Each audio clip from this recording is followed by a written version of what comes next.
বেশিরভাগ বাংলাদেশ থেকে হজ আর ওমরা করতে যায় না, কম্বল কিনতে যায়। 12টার পর কয় তারিখ হবে ওই ডেট আমি আপনাদেরকে দেইনি, সুতরাং ওইদিকে আমি যাবো না। 26 তারিখ পর্যন্তই আপনাদের বর্ডার। সুতরাং আমরা মিথ্যা কথাও ধর্মের নামে বলবো না, শুনবো না ইনশাআল্লাহ। কোরআন হাদিসের দলিল ছাড়া কোনো কথা কোনো কাজ আল্লাহ কবুল করবে না। কি আশ্চর্য কথা!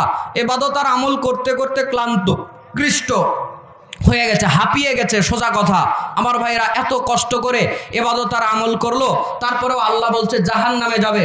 তো আল্লাহর নবী তার সামনে নবী এবং রাসূল শব্দ 19 আর 20 হতে দেয় না।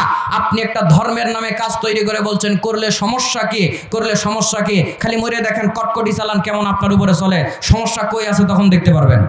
আপনি একটা আমল বছরের পর বছর করে আসেন, বারবার বলছি এটা কোরআন হাদিসে নাই, আপনি উল্টা আমাকে পাগল বলেন। পাগলকে আমি না আপনি। আল্লাহ বলছেন নিশ্চয় ইমানদারদের পথ প্রকাশ হয়ে যাওয়ার পর, সাহাবীদের পথ, আল্লাহর পথ, রাসূলের পথ প্রকাশ হয়ে যাওয়ার পর যদি কেউ এমন কোন পথের অনুসরণ করে, নুয়াল্লিহি মা তাওয়াল্লা, আল্লাহ তাদেরকে ওই দিকেই ফিরায় দেয়। ওয়া নুসলিহি জাহান্নাম, অতঃপর তাদেরকে আল্লাহ জাহান্নামে পৌঁছায় দেয়। ওয়া সাআত মাসীরা, আর জাহান্নাম কত নিকৃষ্ট, জাহান্নাম কত নোংরা, জাহান্নাম কত খারাপ জায়গা।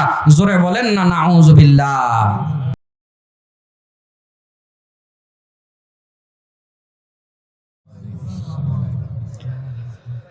ইন্নাল হামদুলিল্লাহি নাহমাদুহু ওয়া নাস্তাঈনুহু ওয়া নাস্তাগফিরুহু ওয়া নু'মিনু বিহি ওয়া নাতাওয়াক্কালু আলাইহি ওয়া নাউযু বিল্লাহি মিন শুরুরি আনফুসিনা ওয়া মিন সাইয়্যাতি আ'মালিনা মান ইয়াহদিহিল্লাহু ফালা মুদিল্লা লাহু ওয়া মান ইউদ্লিলহু ফালা হাদিয়া লাহু ওয়া আশহাদু আন লা ইলাহা ইল্লাল্লাহু ওয়াহদাহু লা শারীকা লাহু ওয়া আশহাদু আন্না মুহাম্মাদান আবদুহু ওয়া রাসূলুহু। أما بعد فإن خير الحديث كتاب الله وخير الهدي هدي محمد صلى الله عليه وسلم وشر الأمور محدثاتها وكل محدثة بدعة وكل بدعة ضلالة وكل ضلالة في النار. أما بعد فقد قال الله تعالى في كلامه المجيد وفي فرقانه الحميد.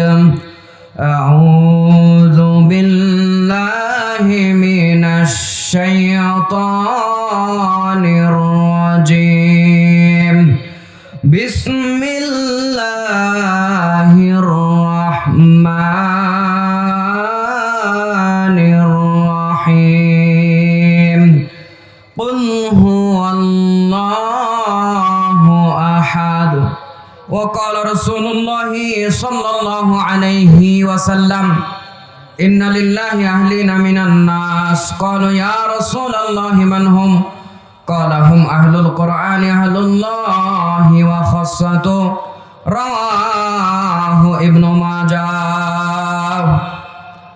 প্রশংসা সেই মহান মুনিব আল্লাহ রব্বুল আলামিনের জন্য করছি, যে আল্লাহ রব্বুল আলামিন আপনাকে আমাকে দুনিয়ার হাজারো অগণিত অসংখ্য মানুষ থেকে বাছাই করে নিয়ে, এদের বন্ধ রাখেন, চলবে না এগুলা। যে আল্লাহ রব্বুল আলামিন আমাদেরকে আপনাকে দুনিয়ার হাজারো অগণিত অসংখ্য মানুষ থেকে বাছাই করে নিয়ে আল্লাহ রব্বুল আলামিনের কোরআন থেকে কথা শোনার জন্য, রাসূলের সুন্নাহ থেকে কথা শোনার জন্য যে আল্লাহ আমাদেরকে একত্রিত হওয়ার তৌফিক দান করলেন, সে আল্লাহর প্রশংসা আমরা সবাই করছি। সবাই বলছি আলহামদুলিল্লাহ। সবাই আলহামদুলিল্লাহ বলেন নাই? এই মাহফিলের যে আয়োজন করেছেন, আমাদের একজন বিশেষ করে একজন কাকাকে দেখলাম, তিনি শুরু থেকে শেষ পর্যন্ত খুব কষ্ট করছিলেন এই প্রোগ্রামের জন্য। তিনি যে প্রোগ্রামের আয়োজন করেছেন, আপনারা খুশি হন নাই? যদি খুশি হন, জবানের আওয়াজ উঁচা করে দিয়ে সমস্ত কৃপণতা ভুলে গিয়ে আল্লাহকে সন্তুষ্ট করার জন্য কারো জবান বন্ধ থাকবে না। সবাই আওয়াজ করে বলছি আলহামদুলিল্লাহ। বান্দা আল্লাহর প্রশংসা করলে বান্দার লাভ আছে না নাই? কোরআন সুন্নাতের কি কোনো দলিল পাওয়া যাবে? অবশ্যই আছে। খোলেন সহিহ বুখারী 2 নম্বর খণ্ড, আযান অধ্যায় 129 নম্বর পৃষ্ঠা, 763 নম্বর হাদিস। আল্লাহর নবী মুহাম্মদ সাল্লাল্লাহু আলাইহি ওয়াসাল্লাম বলছেন, কোন ব্যক্তি যদি আগে আরেকটা হাদিস বলেন, এটা বুখারীরটাকে বলে নেই। আল্লাহর নবী একদিন সালাত আদায় করাচ্ছিলেন, তিনি রুকু থেকে উঠে বলেছেন রব্বানা লাকাল হামদ। পিছন থেকে এক সাহাবী বাড়িয়ে বলেছেন হামদান কাসীরান তাইয়িবান মুবারাকান ফি। আল্লাহর নবী সালাত শেষ করলেন, জিজ্ঞেস করলেন এই বাড়তি কথাগুলো কে বলেছো? একজন বলছে আল্লাহর নবী আমি বলেছি। আল্লাহর নবী বলল শোনো সাহাবী, তুমি যখন এই বাক্যগুলো বলছিলে 30 জনেরও বেশি ফেরেশতার নেকি লেখার জন্য পাল্লা দিচ্ছিল। বলেন না সুবহানাল্লাহ। তাহলে বান্দা আল্লাহর প্রশংসা করলে লাভ আছে না নাই? আরেকটি দলিল ইবনে মাজাহ প্রথম খণ্ড 145 নম্বর পৃষ্ঠার 280 নম্বর হাদিস। আল্লাহর নবী বলছেন কোন বান্দা যদি আল্লাহকে সন্তুষ্ট করার জন্য একবার বলে সুবহানাল্লাহ, একবার বলে আল্লাহু আকবার, আল্লাহ রাব্বুল আলামিন বান্দাকে খুশি হয়ে আসমান আর জমিন ভরপুর করে নেকি দিয়ে দেয়। এখানে আরেকটি কথা বলে রাখি, আল্লাহর বান্দা জান্নাতে যেতে কয় নেকি লাগে জানেন? একজন বলছে এক নেকি। আপনারা কে কি বলবেন, কয় নেকিতে যাওয়া যায়? এত বড় জান্নাত 10 দুনিয়া পরিমাণ ছোট পেলেও এক নেকিতে জান্নাতে যাওয়া যাবে। আপনারা কি এর পক্ষে একমত? একমত? কেউ একমত, কেউ কিছু বলছে না, মাথা নাড়াচ্ছে। বাবারে জান্নাত এক নেকিতে, আসলেও এক নেকিতে জান্নাত হতে পারে। ইমামে বুখারীর একটি কিতাব রয়েছে আল আদাবুল মুফরাদ। আদাবুল মুফরাদের 596 তিনি একটি হাদিস নিয়ে এসেছেন। আল্লাহর নবী বলেছেন ওমান তুকুব্বিলাত লাহু হাসানাতুন, এক বচন, হাসানাতুন এক বচন। কোন ব্যক্তির যদি আল্লাহ জীবনে একটা হাসানা কবুল করে, একটা নেকি কবুল করে, ওই এক নেকির বিনিময়ে বান্দা জান্নাতে চলে যাবে। তাহলে সুবহানাল্লাহ বললে নেকিতে আসমান আর জমিন ভরে যায়। তার মধ্যে অত নেকি লাগবে না, একটা কবুল হলেও বান্দা জান্নাতে যাবে ইনশাআল্লাহ। সুতরাং আমরা আরেকবার আওয়াজ করে বলছি আলহামদুলিল্লাহ। এই হাদিসের এই অংশ আল্লাহ নবী বলছেন তামলাউল মিজান, যে ব্যক্তি আল্লাহ শুকরিয়া আদায় করবে, আলহামদুলিল্লাহ বলবে, আল্লাহ তার মিজানের পাল্লাকে ভারী করে দেবেন। আপনারা বলতে পারেন আল্লাহর প্রশংসা করলে ফজিলত রয়েছে, আল্লাহর প্রশংসা করলে বান্দার লাভ রয়েছে, কিন্তু বান্দা যদি আল্লাহর প্রশংসা না করে, শুকরিয়া আদায় না করে, তাহলে কি হবে? আল্লাহ কোরআনে তাও তুলে ধরেছেন। কোরআনুল কারীম সূরাতুন নাহাল 16 নম্বর সূরার 14 নম্বর পারার 112 নম্বর আয়াতে আল্লাহ এক কওম আর জাতির কথা উল্লেখ করে বলছেন, যাদেরকে আল্লাহ রাব্বুল আলামিন ফসলের বরকত দিয়েছিলেন। আল্লাহ তাদেরকে এমন কোনো বরকত নাই, আল্লাহ তাদেরকে দেন নাই, কিন্তু তারা আল্লাহর শুকরিয়া আদায় করতে পারে নাই। লিবাসাল জুই ওয়াল খাউফি বিমা কানু ইয়াসনাউন। আল্লাহ বলছে ওরা শুধু আমার শুকরিয়া আদায় না করার কারণে আমি আল্লাহ ওদেরকে ভয় আর ক্ষুধার পোশাক পরিয়ে দিয়েছিলাম। জোরে বলেন নাউযুবিল্লাহ। সুতরাং আল্লাহর প্রশংসা বান্দা করতে বাধ্য, আল্লাহ রাব্বুল আলামিনের গোলামি বান্দা করতে বাধ্য। এর কোনো ব্যতিক্রম উপায় আমাদের কাছে জানা নাই। দরুদ পড়ছি সেই নবীর উপরে যিনি রাহমাতুল লিল আলামিন, যিনি খাতামান নবিয়্যিন, যিনি বাশীর, যিনি নাযীর, যাকে আল্লাহ কোরআনে বলেছেন সিরাজাম মুনীর, যাকে আল্লাহ কোরআনে ডাক দিয়েছেন ইয়া আইয়ুহাল মুদ্দাসসির, যাকে আল্লাহ কোরআনে ডাক দিয়েছেন ইয়া আইয়ুহাল মুসাম্মিল, যাকে আল্লাহ কোরআনে ডাক দিয়েছেন ইয়া আইয়ুহার রাসূল, যাকে আল্লাহ কোরআনে ডাক দিয়েছেন ইয়া আইয়ুহান নবী। তিনি হলেন আমাদের সম্মানিত নবী এবং রাসূল। তার প্রতি আমরা সংক্ষিপ্ত দরুদ পড়ছি, সবাই বলছি সাল্লাল্লাহু আলাইহি ওয়াসাল্লাম। সবাই বললেন না, সময় এমনি অল্প, একটু আগাইতে যাচ্ছি, আপনারা আবার পিছনে টান দেন। এটা যদি একটা ভোটের মিছিল হতো আর আপনি যদি এক প্যাক বিড়ি আর এক কাপ চা নিয়ে ওই ওনার মিছিল করতে যাইতেন, আওয়াজ কি থাকতো? ইমানদারির সাথে বলবেন। খালি আমার ভাই, তোমার ভাই, বল্টু ভাই, বল্টু ভাই, এক বল্টু বাবার ভাই, মায়ের ভাই, খালার ভাই, খালুর ভাই, আপন বেটাও ভাই ভাই বলে লাভ দেয়। ওই জায়গা থেকে আপনার আওয়াজ এই থাকতো। শোনেন, বল্টু ভাইয়ের একটা আপনার দল থাকতে পারে, আমার কোনো আপত্তি নাই, তবে সবচাইতে বেশি আল্লাহর নবীকে ভালোবাসার দরকার আছে না নাই? আল্লাহর নবী বলেছেন লা ইউমিনু আহাদুকুম হাত্তা কুনা আহাব্বা ইলাইহি মিন ওয়ালিদিহি ওয়া ওয়ালাদিহি ওয়ান নাসি আজমাইন। আল্লাহর নবী বলছে তোমরা ততক্ষণ পর্যন্ত পরিপূর্ণ ঈমানদার নও যতক্ষণ পর্যন্ত তোমাদের বাবার চাইতে, মায়ের চাইতে, নেতার চাইতে আল্লাহর নবীকে বেশি ভালোবাসতে না পারবে। সুতরাং আপনি নেতার নামে যত জোরে স্লোগান দেন, নেতাকে যতই বেশি ভালোবাসেন, তার চেয়ে বেশি আল্লাহর রাসূলকে ভালোবাসার দরকার আছে না নাই? যদি থাকে, কারো জবান বন্ধ থাকবে না, সবাই উঁচু আওয়াজে বলছি সাল্লাল্লাহু আলাইহি ওয়াসাল্লাম। বাঙালির একটা স্বভাব রয়েছে, তুমি এটা বন্ধ করো ভাই, আর হাত দিও না, তুমি আর হাত দিও না, যা আছে চলুক। আমার ভাইরা, রাসূলুল্লাহ সাল্লাল্লাহু আলাইহি ওয়াসাল্লাম তার উপরে দরুদ পড়লে আমাদের লাভ নাই? কি লাভ রয়েছে? নাসাই 2 নম্বর খণ্ড 223 নম্বর পৃষ্ঠা, হাদিস নাম্বার 1299। এই হাদিস মিশকাতুল মাসাবি 2 নম্বর খণ্ডের 921 নম্বর হাদিস। আল্লাহর নবী বলছেন, মান সাল্লা আলাইয়া ওয়াহিদাতান সাল্লাল্লাহু আলাইহি আশরা, যে ব্যক্তি আমার উপরে একবার দরুদ পড়তে পারবে, আল্লাহ তার উপরে 10 বার রহমত বর্ষণ করবেন।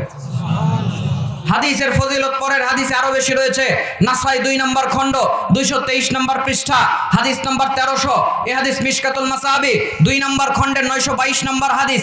আল্লাহর নবী বাড়িয়ে বলছেন, যে আমার উপরে একবার দরুদ পড়বে, আল্লাহ তার উপরে 10 বার রহমত বর্ষণ করবেন, আল্লাহ তার 10টা গুনাহ ক্ষমা করে দিবেন, আল্লাহ তার 10টা মর্যাদাকে বাড়িয়ে দিবেন। সবাই জবান খুলে বলছি সাল্লাল্লাহু আলাইহি ওয়াসাল্লাম। আপনারা বলতে পারেন, হুজুর রাতের বাজে 11টা, ডাইরেক্ট ওয়াজ করা বোঝেন না?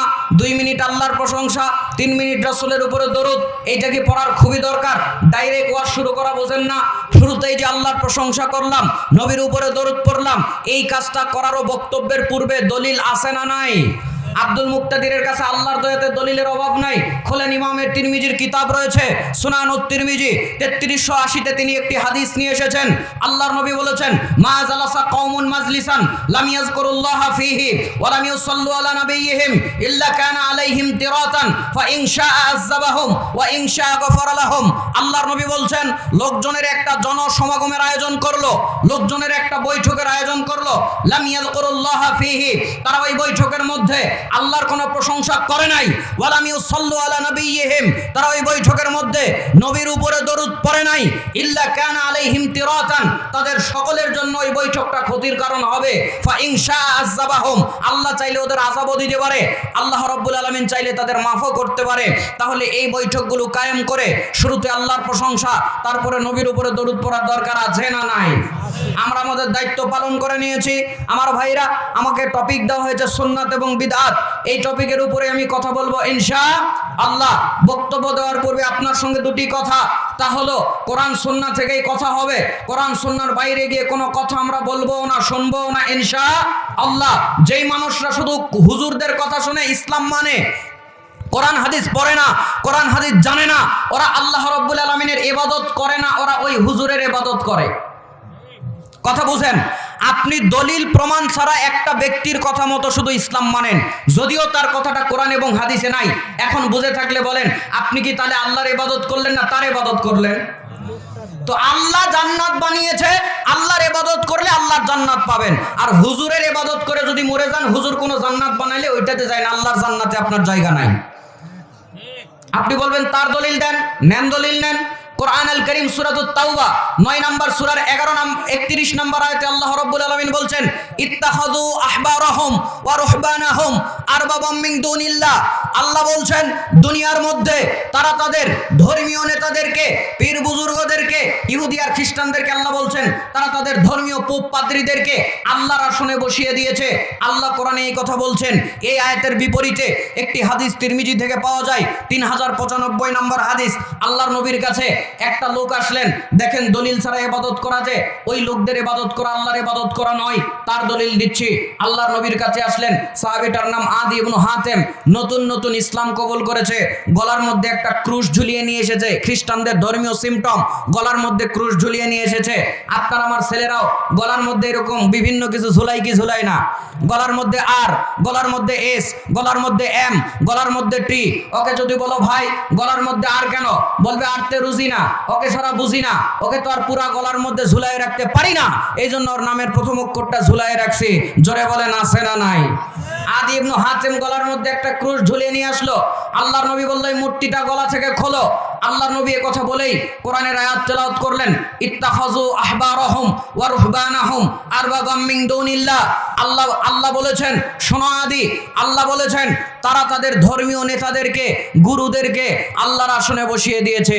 আল্লাহর নবীর কাছে যখন আল্লাহর নবী যখন এই আয়াত তেলাওয়াত করলেন, তারা আরবি মানুষ, তাদেরকে আর এই আরবির অনুবাদ করে দেওয়ার দরকার নাই। আল্লাহর নবীর কাছে আদি ইবনে হাতেম এসে যখন উপস্থিত হলো, আল্লাহর নবী গলা থেকে ক্রুশটা তাকে খুলতে বলল। গলা থেকে যখন আদি ইবনে হাতেম ক্রুশটা খোলার জন্য উদ্যত হবে, আল্লাহর নবী আয়াত তেলাওয়াত করে দিল। আদি ইবনে হাতেম আয়াত শোনার পর আল্লাহর নবীকে ডাক দিয়ে বলল, আল্লাহর নবী, আল্লাহ কোরআনের মধ্যে যে বলল নিশ্চয় আমরা তাদেরকে আমাদের আল্লাহর আসনে বসিয়ে দিয়েছি। নবী গো, নিশ্চয় আমরা তাদেরকে তো আমাদের আল্লাহর আসনে বসায় দেই নাই। আল্লাহ রব্বুল আলামিন এমন কথা কেন বললেন? আল্লাহর নবী বলল, আদি শোনো, ওরা যেই ব্যাপারে, ধর্মীয় ব্যাপারে তোমাদেরকে কোনো কথা বলে, এইটাকে কি তোমরা হালাল বলে মেনে নাও? বলে হ্যাঁ, এটাকে আমরা হালাল বলে মেনে নেই। ওরা যেটাকে হারাম বলে, তোমরা কি ওইটাকে হারাম বলে মেনে নাও? বলে হ্যাঁ, তা আমরা মেনে নেই। আল্লাহর নবী বলল, এইটাই হলো তাদের ইবাদত করা। শরীয়তের কোনো কথা কাজ যদি আপনি দলিল ছাড়া মানেন, আপনি আল্লাহকে মানেন নাই, রাসূলকে মানেন নাই, ওই হুজুরকে মেনেছেন। জোরে কন্না নাউযুবিল্লাহ। সুতরাং দলিল প্রমাণ ছাড়া কোনো কাজ, কথা বলা জায়েজ নাই। শুধু তাই নয়, ধর্মের নামে জাল কথা বলা যাবে, মিথ্যা কথা বলা যাবে। যদি বলে তার থাকার জায়গা জাহান্নাম, 2 মিনিটে 6টা হাদিস শুনে নেন। ইবনু মাজাহ প্রথম খণ্ড হাদিস নাম্বার 31, হাদিসের রাবি আলী রাদিয়াল্লাহু তাআলা আনহু, তিনি বলছেন আল্লাহর নবী বলেছেন, লা তাকযিবু আলাইয়া ফা ইন্নাল কাযিবা আলাইয়া ইউলিজুন নার। দুনিয়ার মানুষ, তোমরা আমার নামে মিথ্যা কথা বলো না, যদি বলো তোমাদের থাকার জায়গা জাহান্নাম। হাদিস নাম্বার 33, ইবনু মাজাহ প্রথম খণ্ড ভূমিকা পর্ব, হাদিস নাম্বার 33, হাদিসের রাবি আবু যার রাদিয়াল্লাহু তাআলা আনহু, তিনি বলছেন আল্লাহর নবী বলেছেন যে লা তাকযিবু আলাইয়া ফা ইন্নাল কাযিবা আলাইয়া ইউলিজুন নার। দুনিয়ার মানুষ, তোমরা আমার নামে মিথ্যা কথা জেনে বুঝে বলো না, যদি বলো থাকার জায়গা জাহান্নাম। হাদিস নাম্বার 3, ইবনু মাজাহ 3 নম্বর খণ্ড প্রথম খণ্ড, হাদিস নাম্বার 34, হাদিসের রাবি আবু হুরায়রা রাদিয়াল্লাহু তাআলা আনহু, তিনি বলছেন আল্লাহর নবী বলেছেন, মান তাকাওয়ালা আলাইয়া মা লাম আকুল ফালিয়াতাবাওয়া মাকাদাহু মিনান নার। দুনিয়ার মানুষ, যেই কথা আমি বলিনি আমার নামে, দুনিয়ার মানুষদের কাছে বলো না, যদি বলো তোমাদের থাকার জায়গা জাহান্নাম। হাদিস নাম্বার 4, ইবনু মাজাহ প্রথম মিশকাতুল মাসাবি প্রথম খণ্ড কিতাবুল ইলম, হাদিস নাম্বার 198, যেই হাদিসের মেইন হাদিস তিরমিজির মধ্যে রয়েছে, যেই হাদিসের মেইন হাদিস মুসনাদ আহমদের মধ্যে রয়েছে, যেই হাদিসের মেইন হাদিস আত-তারগীব ওয়াত তারহিবের মধ্যে রয়েছে। আল্লাহর নবী বলেছেন, বাল্লিগু আন্নি ওয়ালাউ আয়া, তোমরা আমার পক্ষ থেকে একটা কথা জানা থাকলে বলে দাও। ওয়া হাদিসু আন বানি ইসরাইল ওয়ালা হারাজ, বানি ইসরাইলদের পক্ষ থেকে ঘটনা কাহিনী তাদের ব্যাপারে বলো, কোনো সমস্যা নেই। তবে আমার নামে কোনো কথা বলতে গিয়ে, বানি ইসরাইলের নামে কোনো কথা বলতে গিয়ে যদি মিথ্যা বলো, মান কাযাবা আলাইয়া মুতাআম্মিদান ফালিয়াতাবাওয়া মাকাদাহু মিনান নার। যারা মিথ্যা কথা বলবে ওদের থাকার জায়গা জাহান্নাম। জোরে বলেন নাউযুবিল্লাহ। সুতরাং আমরা মিথ্যা কথাও ধর্মের নামে বলবো না, শুনবো না ইনশাআল্লাহ। কোরআন হাদিস থেকে আমি কিছু কথা বলবো, আপনারা কি শুনতে রাজি আছেন? ডানে বামে অনেক মুরব্বীকে দেখলাম 4 দোকানে বসে আছেন। 4 দোকানে বসে থেকে আপনার কোনো লাভ নাই, ডানে বামে ঘুরে আপনার কোনো লাভ নাই, কোনো ফজিলত পাবেন না। দেখেন, কোরআন সুন্নাহ থেকে আমরা কথা বলবো, আপনি এসে বসেন। আল্লাহ রাব্বুল আলামিন আপনাকে হেদায়েত দিয়ে দিতে পারে কি পারে না? আল্লাহ আপনার কল্যাণ করতে পারে কি পারে না? আব্দুল্লাহ ইবনে মাসলামার যদি একটা হাদিস তাকে মতখোর থেকে মুহাদ্দিস বানাতে পারে, আপনার আমার জন্য কেন একটা হাদিস হেদায়েতের মাধ্যম হবে না? আমি নামটা বলেই ফেললাম, 1 মিনিটে তার ব্যাপারটা বলেই নেই। দেখেন মানুষের হেদায়েত কিভাবে হয়। আব্দুল্লাহ ইবনে মাসলামা তিনি একজন মুহাদ্দিস ছিলেন, কিন্তু প্রথম জীবনে তিনি ছিলেন মদখোর। এটা কোরআন হাদিস নয়, তার জীবনী থেকে আমি উল্লেখ করছি। আব্দুল্লাহ ইবনে মাসলামা তিনি মদ পান করতেন। একদিন হাতে মদের বোতল নিয়ে রাস্তায় ঘুরে ঘুরে মদ খাচ্ছেন। লোকজনদেরকে দেখলেন একত্রিত হয়ে আছে, একজনকে ঘিরে বসে আছে। প্রশ্ন করলেন কাছে গিয়ে, তুমি কে? সে বলল, আমি শৌবা। বলছে, শৌবা কে? তখন তিনি চুপ করে আছেন। তার ছাত্ররা আশেপাশে যারা আছে তারা বলছে তিনি হচ্ছেন মুহাদ্দিস, তিনি হাদিস বর্ণনা করেন, এইটাই তার কাজ। তখন তিনি বলছে, হাদিস কি? হাদিস আমাকে শোনাও, হাদিস কি আমার কাছে বর্ণনা করো। লোকটা যখন এই কথা বলছে, ইমাম শৌবা বিরক্ত হয়েছে। কেন? আমরা কোরআন এবং হাদিস থেকে কথা বলছি, তুমি মদের বোতল হাতে নিয়ে এসে মুখ থেকে মদের গন্ধ বের হচ্ছে, তুমি বিরক্ত করো। বারবার যখন পিরাপিরি করছে, তিনি একটি হাদিস শুনিয়ে দিলেন, ইজা আলাম তাস্তাহি ফাসনা মা শিতা। অপর সনদে এই শব্দ ভিন্ন রয়েছে, ইজা আলাম তাস্তাহি ফাফআল মা শিতা। আল্লাহর নবী বললেন, যেই ব্যক্তির লজ্জা শরম নাই সে যা ইচ্ছা তাই করতে পারে। তার মানে ওকে বোঝালো, তোমার শরম লজ্জা থাকলে এখানে এসে মদ খাওয়ার বিরক্ত করো। লোকটা বাড়ি চলে গেলেন। আব্দুল্লাহ ইবনে মাসলামা বাড়ি গেলেন, মায়ের সামনে মদের বোতল হাত থেকে ফেলে দিলেন। মাকে বললেন, মা আজ থেকে মদ পান করবো না, লোকজন বাড়িতে মদ পান করতে আসলে বলো। আব্দুল্লাহ ইবনে মাসলামা মদ খাওয়া ছেড়ে দিয়েছে, তিনি হাদিস শিখতে গিয়েছেন। পরবর্তীতে তিনি হাদিসের উপরে বিশেষ জ্ঞান অর্জন করেছেন। বলেন সুবহানাল্লাহ। বলবেন হুজুর তার সনদে কোনো হাদিস রয়েছে? বুখারী খোলেন, 1079 নম্বর হাদিস বুখারী, ইসলামিক ফাউন্ডেশনের ছাপ খোলেন, ওই যে ওই হাদিসটা, আল্লাহ শেষ রাত্রে প্রথম আসমানে এসে বান্দাদেরকে ডাকতে থাকেন। এই হাদিসের সনদে প্রথম রাবীর নাম আব্দুল্লাহ ইবনে মাসলামা। আবু দাউদ খোলেন, ইজা লাম তাশতাহি ফাফআল মা শিতা, হাদিসের সনদের প্রথম রাবীর নাম আব্দুল্লাহ ইবনে মাসলামা। ইমাম বুখারী, ইমাম মুসলিম, ইমাম আবু দাউদ সহ অসংখ্য মুহাদ্দিস আব্দুল্লাহ ইবনে মাসলামার সনদে হাদিস নিয়ে এসেছেন এবং মুহাদ্দিসরা তাকে সহিহ বলেছেন। জোরে বলেন না সুবহানাল্লাহ। তাহলে আব্দুল্লাহ ইবনে মাসলামার যদি একটা হাদিস তার জীবন পরিবর্তন করে দিতে পারে, একটা কোরআনের আয়াত আর হাদিস আমাদের জীবন পরিবর্তন করতে পারে না? জোরে বলেন পারে কিনা? আমি কিন্তু কোরআন হাদিস থেকে কথা বলবো, কার গায়ের উপর দিয়ে গেল, মাথার উপর দিয়ে গেল, কলিজা ভেদ করে গেল আমি দেখবো না। কারণ হক কথা বললে সবাইকে খুশি করা যায় না।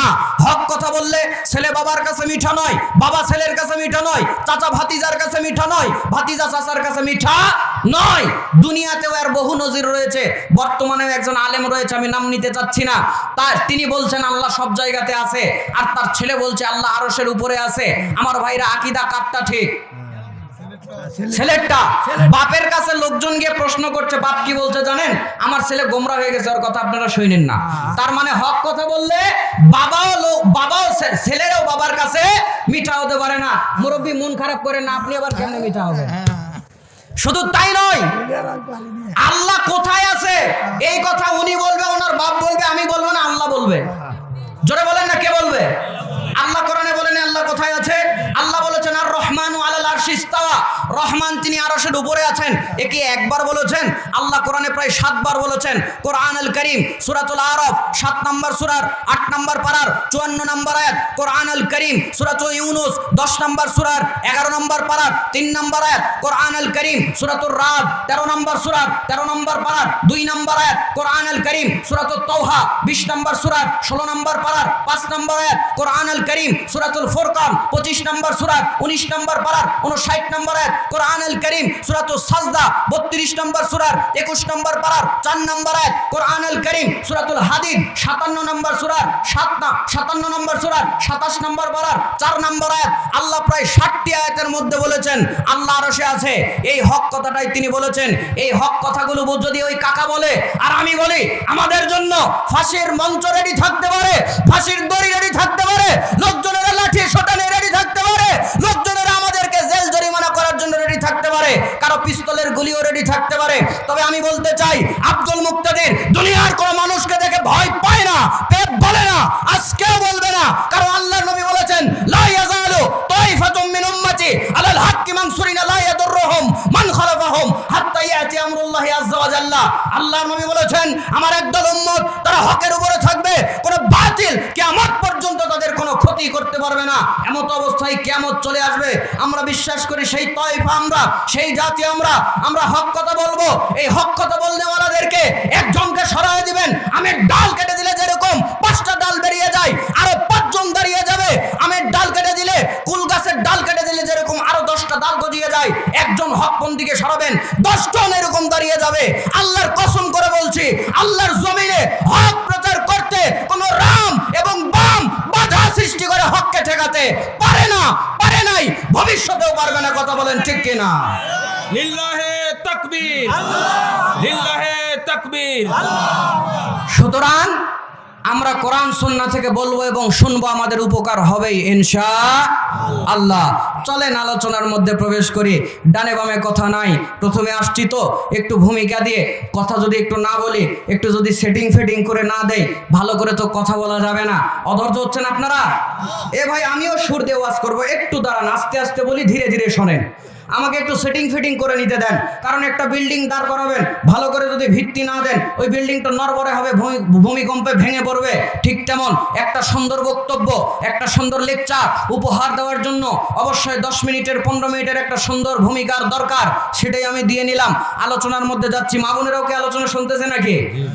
তাহলে ওদের জন্য তো কিছু ওয়াজ করা লাগবে না, কি বলেন? মা বোনদের জন্য ওয়াজ করা দরকার, কারণ তারাই আমাদের দেশে বারবার নির্বাচিত সরকার, ক্ষমতায় আসতেছিল বারবার, আর আপনাকে আমাকে জ্বালায় পুরায় করে দিছে সারখার।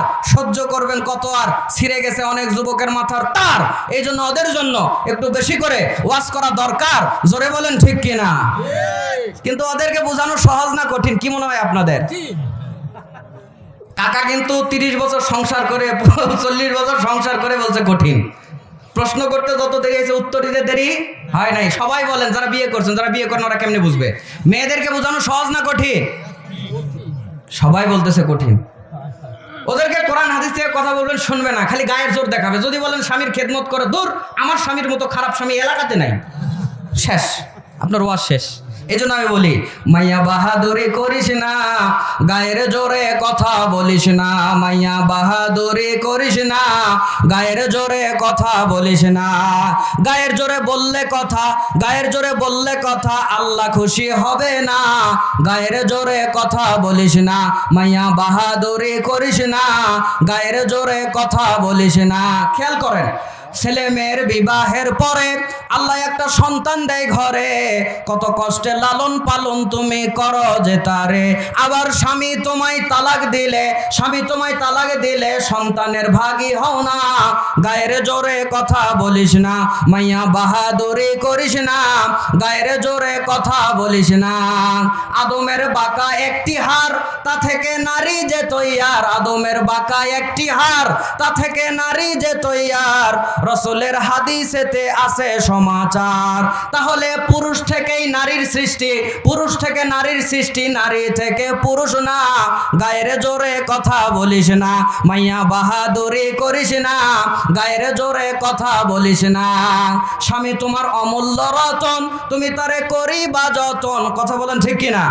স্বামী তোমার অমূল্য রতন, তুমি তারে করিবা যতন, তাহলে পাইবা তুমি জান্নাতের ধন। তাই আব্দুল মুক্তাদির কয়ডা কিয়া, আব্দুল মুক্তাদির কয়ডা কিয়া, স্বামীর খেদমত ছাইরো না। গায়ের জোরে কথা বলিস না, মাইয়া বাহাদুরি করিস না, গায়ের জোরে কথা বলিস না। কথা বলেন ঠিক কিনা? লিল্লাহে তাকবীর, লিল্লাহে তাকবীর। ভাইজান চলেন, আমাকে বিদআত সম্পর্কে বলা হয়েছে বলতে রাত অনেক গভীর হয়ে গেছে, প্রায় 11:17 বাজে। মোটামুটি 12টার কিছু যদি 5-10 মিনিট আগে সারি, কোনো অসুবিধা আছে আপনাদের? মোটামুটি থাকবেন তো ইনশাআল্লাহ? যাক, সারা রাত না, আমি ওই আপনারা তো দেখতেছি ওই শ্রোতা হুজুর বলতে বলতে মরে যান, এখানে জানাজা দিয়ে দিই আপনার, তাও হবে না। নাতি দীর্ঘ আমরা বক্তব্য দেব ইনশাআল্লাহ। আপনাদেরকেও আমি কষ্ট দেব না, আমিও কষ্ট নেব না। আপনাদেরকে ডেট দিছি কত তারিখ বলেন তো? 26 তারিখ। কয় তারিখ? 12টার পর কয় তারিখ হবে? ওই ডেট আমি আপনাদেরকে দেইনি, সুতরাং ওইদিকে আমি যাবো না। 26 তারিখ পর্যন্তই আপনাদের বর্ডার, ঠিক আছে? এতটুকু আছেন, ধৈর্য নিয়ে থাকবেন তো? খাবার একটু প্যাকিং হচ্ছে, প্যাকিং হতে হতে একটু সময় লাগে না, কি বলে? প্যাকিংটা একটু হোক, ততক্ষণে আমরা একটু কোরআন হাদিস শুনি।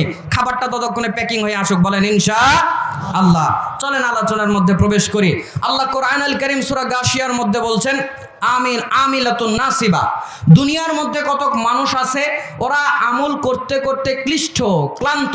এরপরে আল্লাহ বলছেন তাসলা নারান হামিয়া, ওরা জাহান্নামের মধ্যে প্রবেশ করবে। কি আশ্চর্য কথা! ইবাদত আর আমল করতে করতে ক্লান্ত, ক্লিষ্ট হয়ে গেছে, হাঁপিয়ে গেছে। সোজা কথা, আমার ভাইরা এত কষ্ট করে ইবাদত আর আমল করলো, তারপরেও আল্লাহ বলছে জাহান্নামে যাবে। তার মানে এমন কিছু ইবাদত আর আমল আছে, যতই আপনি ধর্মের নামে করেন, ওগুলো দিয়ে জান্নাতে যাওয়ার কোনো সুযোগ নাই। শুনুন, বুঝুন, দলিল প্রমাণ ছাড়া ইবাদত আর আমল গ্রহণযোগ্য হবে না। কোরআন হাদিসের ডকুমেন্ট ছাড়া, কোরআন হাদিসের দলিল ছাড়া কোনো কথা, কোনো কাজ আল্লাহ কবুল করবে না। মন মতো যদি আপনি কোনো কাজ করেন, মন মতো যদি আপনি কোনো ইবাদত করেন, আল্লাহ সেই ইবাদত গ্রহণ করবে না। আপনি যদি মন মতো কাজ করেন, মন মতো ইবাদত করেন, আবু দাউদে হাদিস রয়েছে, আল্লাহর নবী সাল্লাল্লাহু আলাইহি ওয়াসাল্লাম বলেছেন, আয়েশা রাদিয়াল্লাহু তাআলা আনহা রাবী, তিনি বলছেন, মান আহদাসা ফি আমরিনা হাযা মা লাইসা মিন্নি ফাহুয়া রাদ্দুন। যেই ব্যক্তি এমন কোন কাজ করলো, এমন কোন কাজের আঞ্জাম, মানে কাজটা করলো ইবাদত আর আমল হিসেবে, আল্লাহর নবীর ওতে কোনো অনুমতি নাই, সাপোর্ট নাই, হুকুম নাই, কেউ যদি এমন কোন কাজ করে, আল্লাহর নবী বলছেন ফাহুয়া রাদ্দুন, তা বাতিল, তা পরিত্যাজ্য, ওইটা দুনিয়া আখিরাতে আল্লাহ রাব্বুল আলামিন কবুল করবেন না। তাহলে আপনি আমি যেটাই করি কোরআন হাদিসে থাকা লাগবে। কোথায় থাকা লাগবে? আপনারা বলেন হুজুর, আপনারা এক একজন এক এক দিকে ডাকেন, এক এক কথা বলেন, আমরা সাধারণ মানুষ কোন দিকে যাব? এরকম একটা প্রশ্ন আছে না নাই?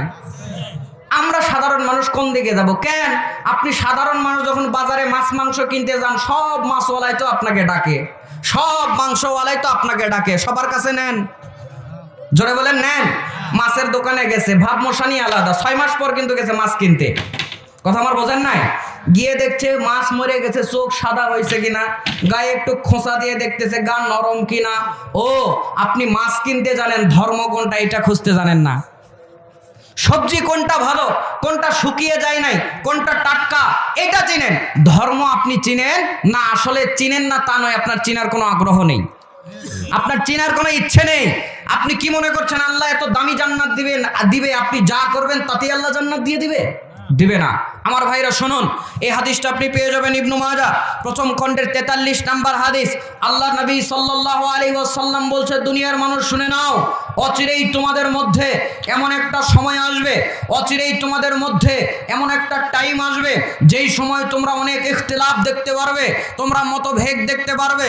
আল্লাহর নবী সাল্লাল্লাহু আলাইহি ওয়াসাল্লাম এই জন্য ঘোষণা করে দিয়েছেন, মিশকাতুল মাসাবিহ প্রথম খণ্ডের 171 নম্বর হাদিস। আল্লাহর নবী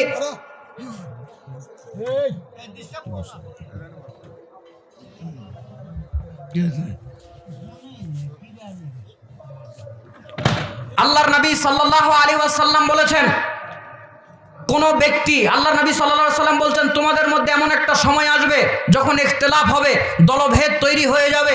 আল্লাহর নবী বলছেন, বনি ইসরাইলরা 72 দলে বিভক্ত হয়েছে, আমার উম্মতরা 73 দলে বিভক্ত হবে। কুল্লুহুম ফিন্নার, সব জাহান্নামে চলে যাবে, ইল্লা মিল্লাতান ওয়াহিদা, কিন্তু একটা দল, একটা কওম, একটা ওরাই ভালো না, বেশি কখনো হকের দলিল হতে পারে না। হকের মানদণ্ড হচ্ছে আল্লাহর নবীর আদর্শ এবং সাহাবীদের আদর্শ, এর বাইরে হকের কোনো মানদণ্ড থাকতে পারে না। আমার ভাইরা, এখানে আরেকটি কথা আপনার সামনে উল্লেখ করি, সাহাবীদেরকে মানতে আল্লাহর নবী নির্দেশ করলেন এই হাদিসে, আপনারা কি বুঝতে পারলেন? তো সাহাবীদেরকে কেন মানতে হবে? বলবেন হুজুর তাহলে সাহাবীদের বুঝমতো ইসলাম মানবো, আমি হুজুরের বুঝমতো মানলে কি হবে? সাহাবীদেরকে আপনি কেন মানবেন? আল্লাহর নবী সাল্লাল্লাহু আলাইহি ওয়াসাল্লাম কোন ওয়াহি তার উপরে প্রথম এসেছে, তিনি যাদেরকে বলেছেন তারা কারা? জবাব হবে সাহাবা। আল্লাহর নবী কোন মুজিজা দেখিয়েছেন, প্রথম যারা দেখেছে, সত্যায়ন করেছে, তারা কারা? জবাব হবে সাহাবা। আল্লাহর নবী ইমামতি করেছেন, পিছনে মুক্তাদি ছিল, কারা? জবাব হবে সাহাবা। আল্লাহর নবী তাবুকের যুদ্ধে গিয়েছেন, সঙ্গে যারা ছিল তারা কারা? জবাব হবে সাহাবা। আল্লাহর নবী বদরে গিয়েছেন, সঙ্গে যারা ছিল তারা কারা? জবাব হবে সাহাবা। আল্লাহর নবী, আল্লাহর কোরআনের দিকে তাকায় দেখুন, আল্লাহ কোরআনে বলছেন উলাইকা হুমুল মুহতাদুন, দ্বারা প্রথম উদ্দেশ্য কারা? জবাব হবে সাহাবা। উলাইকা হুমুল মুত্তাকুন, দ্বারা প্রথম উদ্দেশ্য কারা? জবাব হবে সাহাবা। উলাইকা হুমুল মুফলিহুন, দ্বারা প্রথম উদ্দেশ্য কারা? জবাব হবে সাহাবা। ইয়াদুল্লাহি ফাওকা আইদিহিম, দ্বারা উদ্দেশ্য কারা? জবাব হবে সাহাবা। আমিনু কামা আমানান নাস, দ্বারা জবাব আমানান নাস, দ্বারা আল্লাহর নবী, আল্লাহ বুঝিয়েছেন কাদেরকে? জবাব হবে সাহাবীদেরকে, সাহাবীদেরকে এবং সাহাবীদেরকে। কথা বলুন ঠিক কিনা? তাহলে ধর্ম মানার ক্ষেত্রে যদি কারো বুঝ মানতেই হয়, প্রথমে কোরআন দেখব, হাদিস দেখব, যদি বুঝ না পাই সাহাবীদের মতো করে ইসলাম মেনেই আমাদেরকে জান্নাতে যেতে হবে, এর বাইরে কোনো উপায় অন্ত আমাদের কাছে খোলা নাই। আমরা কোরআন হাদিস এবং রাসূলের সুন্নাহ মানতে রাজি আছি তো? বলেন ইনশাআল্লাহ, বলেন ইনশাআল্লাহ। এখানে আরেকটি কথা বিদআতের ব্যাপারে, সুন্নাতের বিপরীতই হচ্ছে বিদআত। সহজ করে আপনাকে বলতে গেলে আমার ভাইরা, শরীয়তের মধ্যে নেকির মনে করে, শরীয়তের মধ্যে, আবার বলছি, শরীয়তের মধ্যে নেকি মনে করে যদি এমন কোনো কেউ কাজ করে যে ব্যাপারে আল্লাহর নবীর কোনো নির্দেশ নাই, আমল নাই, হুকুম নাই, ওই কাজটাই হচ্ছে বিদআত। কথা কি আমার বুঝতে পারছেন? কয়টা কথা বলেছি? ইবাদত মনে করে করছেন শরীয়তের মধ্যে, নেকির আশা করে যদি আপনি করেন, এগুলো কি হবে? বিদআত হবে। দুনিয়ার কতগুলো মূর্খ আছে বলে, বিদআত মানে তো নতুন আবিষ্কৃত, তো তুমি মসজিদে ফ্যান লাগিয়েছো, আল্লাহর নবীর জামানাতে ফ্যান ছিল, এটাও বিদআত। তুমি মোটর সাইকেলে চড়ো, আল্লাহর নবীর জামানাতে মোটর সাইকেল ছিল, এইটাও বিদআত। মসজিদের মধ্যে এসি লাগিয়েছো, টাইলস লাগিয়েছো, আল্লাহর নবীর জামানাতে ছিল, এগুলাও বিদআত। জোরে বলেন, বলে কি বলে না? এরা হচ্ছে গন্ড মূর্খ, ওরা লিদ দিন আর ফিদ দিন এই শব্দটুকুই বোঝে না। একটা হচ্ছে দিনের জন্য, একটা হচ্ছে দিনের মধ্যে, একটা হচ্ছে দিনের জন্য, ইসলামের জন্য, ধর্মের জন্য, ইবাদতের জন্য, আমলের জন্য, আরেকটা হচ্ছে আমলের মধ্যে। বুঝছেন? একটা হচ্ছে জন্য, আরেকটা মধ্যে। মসজিদে ফ্যান লাগানো হয়েছে, এটা কি সালাতের জন্য নাকি সালাতের মধ্যে? নামাজের জন্য নাকি নামাজের মধ্যে? নামাজের জন্য। এসি লাগানো হয়েছে নামাজের মধ্যে না নামাজের জন্য? নামাজের জন্য। টাইলস লাগানো হয়েছে নামাজের মধ্যে না নামাজের জন্য? নামাজের জন্য। সালাতের জায়গায় নামাজ বলতেছি বুঝতে সুবিধা হবে তাই। তাহলে এগুলো আমি যদি নামাজের মধ্যে 2 রাকাত নামাজকে 4 রাকাত করি, ফজরের নামাজ আল্লাহ ফরজ করে দিয়েছে 2 রাসূলের মাধ্যমে, আমি যদি 4 করি, এটা কি নামাজের জন্য করলাম না নামাজের মধ্যে করলাম? তাহলে এটা কি হয়ে গেছে? বিদআত হয়ে গেছে। ইবাদতের জন্য আপনি যাই করেন ওটা বিদআত নয়, ইবাদতের মধ্যে আপনি কিছু করবেন এটা হচ্ছে বিদআত। কথা বুঝতে পেরেছেন? সহজ করে বলছি একদম, কিতাবের ভাষায় বই পুস্তকের ভাষায় বললে অনেকের বোধগম্য হবে না, একবারে সহজ করে আপনাকে বলছি। আব্দুল মুক্তাদিরের মতো সহজ করে বোঝাবে এরকম বক্তা বাংলাদেশে নাই, মানে আমাদের এই বয়সের মধ্যে নাই, এত সহজ করে বুঝাবে। আরেকটা কথা আপনাকে বলে নেই, আমরা যে ইবাদত আর আমলগুলো করি, বক্তব্যের সময় কথা বললে আমার বিরক্ত হয়, ঠিক আছে আমার ভাইরা? ইবাদতের মধ্যে আর ইবাদতের জন্য বোঝানোর পরে এখানে আপনাকে আরেকটা কথা বলি। আমরা এখন বলি যে ভাই নামাজই তো পড়লো, শবে বরাতের নামাজই তো পড়লো, আল্লাহ কি নামাজ পড়ানোর কারণে তাকে নামাজ পড়ার কারণে জাহান্নামে দিবে? জোরে বলেন, বলে কিনা? বলছে একটু তো মুনাজাতই করলো, এই মুনাজাত করার কারণে আল্লাহ জাহান্নামে দিবে? আমার ভাইরা, এই মোনাজাত করার জন্য বাড়তি নামাজ পড়ার কারণে আল্লাহ আপনাকে জাহান্নামে দিবে না। আপনি সুন্নাতের বিরুদ্ধে কাজ করেছেন, আল্লাহর নবী বলে নাই, আপনি তাই করেছেন, আল্লাহ এই জন্য আপনাকে শাস্তি দিবে, নামাজ পড়ার জন্য নয়। আল্লাহর নবী শবে বরাত পালন করে নাই, কোন সময় আপনারা মোনাজাত করেন, আল্লাহর নবী করে নাই, আপনি করলেন কেন? আল্লাহর নবী করে নাই, এই কারণে আল্লাহ শাস্তি দিবে, মোনাজাত করার জন্য নয়। নবীকে উপেক্ষা করার জন্য আল্লাহ আপনাকে শাস্তি দিবে। এখন এখানে লোকজনেরা বলবে ভাই করলে সমস্যা কি? উত্তর তো দেওয়া লাগবে। কি বলেন, দেওয়া লাগবে কি লাগবে না? প্রথম উত্তর, করাই যাবে না। প্রথম উত্তর, করাই যাবে না। 2 নাম্বার উত্তর, আল্লাহর নবী সাল্লাল্লাহু আলাইহি ওয়াসাল্লাম এক সাহাবীকে ঘুমের দোয়া শিক্ষা দিচ্ছেন। তিরমিজি দোয়া অধ্যায়ে হাদিসটি পেয়ে যাবেন। আল্লাহর নবী সাহাবীকে ঘুমের দোয়া শিক্ষা দিচ্ছেন। খেয়াল করুন, এই একটা হাদিস আপনার জন্য হেদায়েতের জন্য যথেষ্ট হতে পারবে। সুন্নাত বিদআতের উপরে কান খাড়া করুন। আল্লাহর নবী এক সাহাবীকে ঘুমের দোয়া শিক্ষা দিচ্ছেন। কিসের? ঘুমের দোয়া শিক্ষা দিচ্ছেন।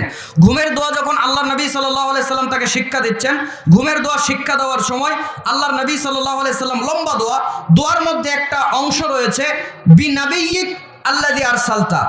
আল্লাহর নবী সাল্লাল্লাহু আলাইহি সাল্লাম ওই দোয়ার মধ্যে তাকে শিখালেন যে এমন নবীকে আল্লাহ পাঠিয়েছেন তার উপরে আমি ঈমান আনলাম। আমানতু বিনাবিয়িক আল্লাযী আরসালতা, এটা দোয়ার একটা অংশ।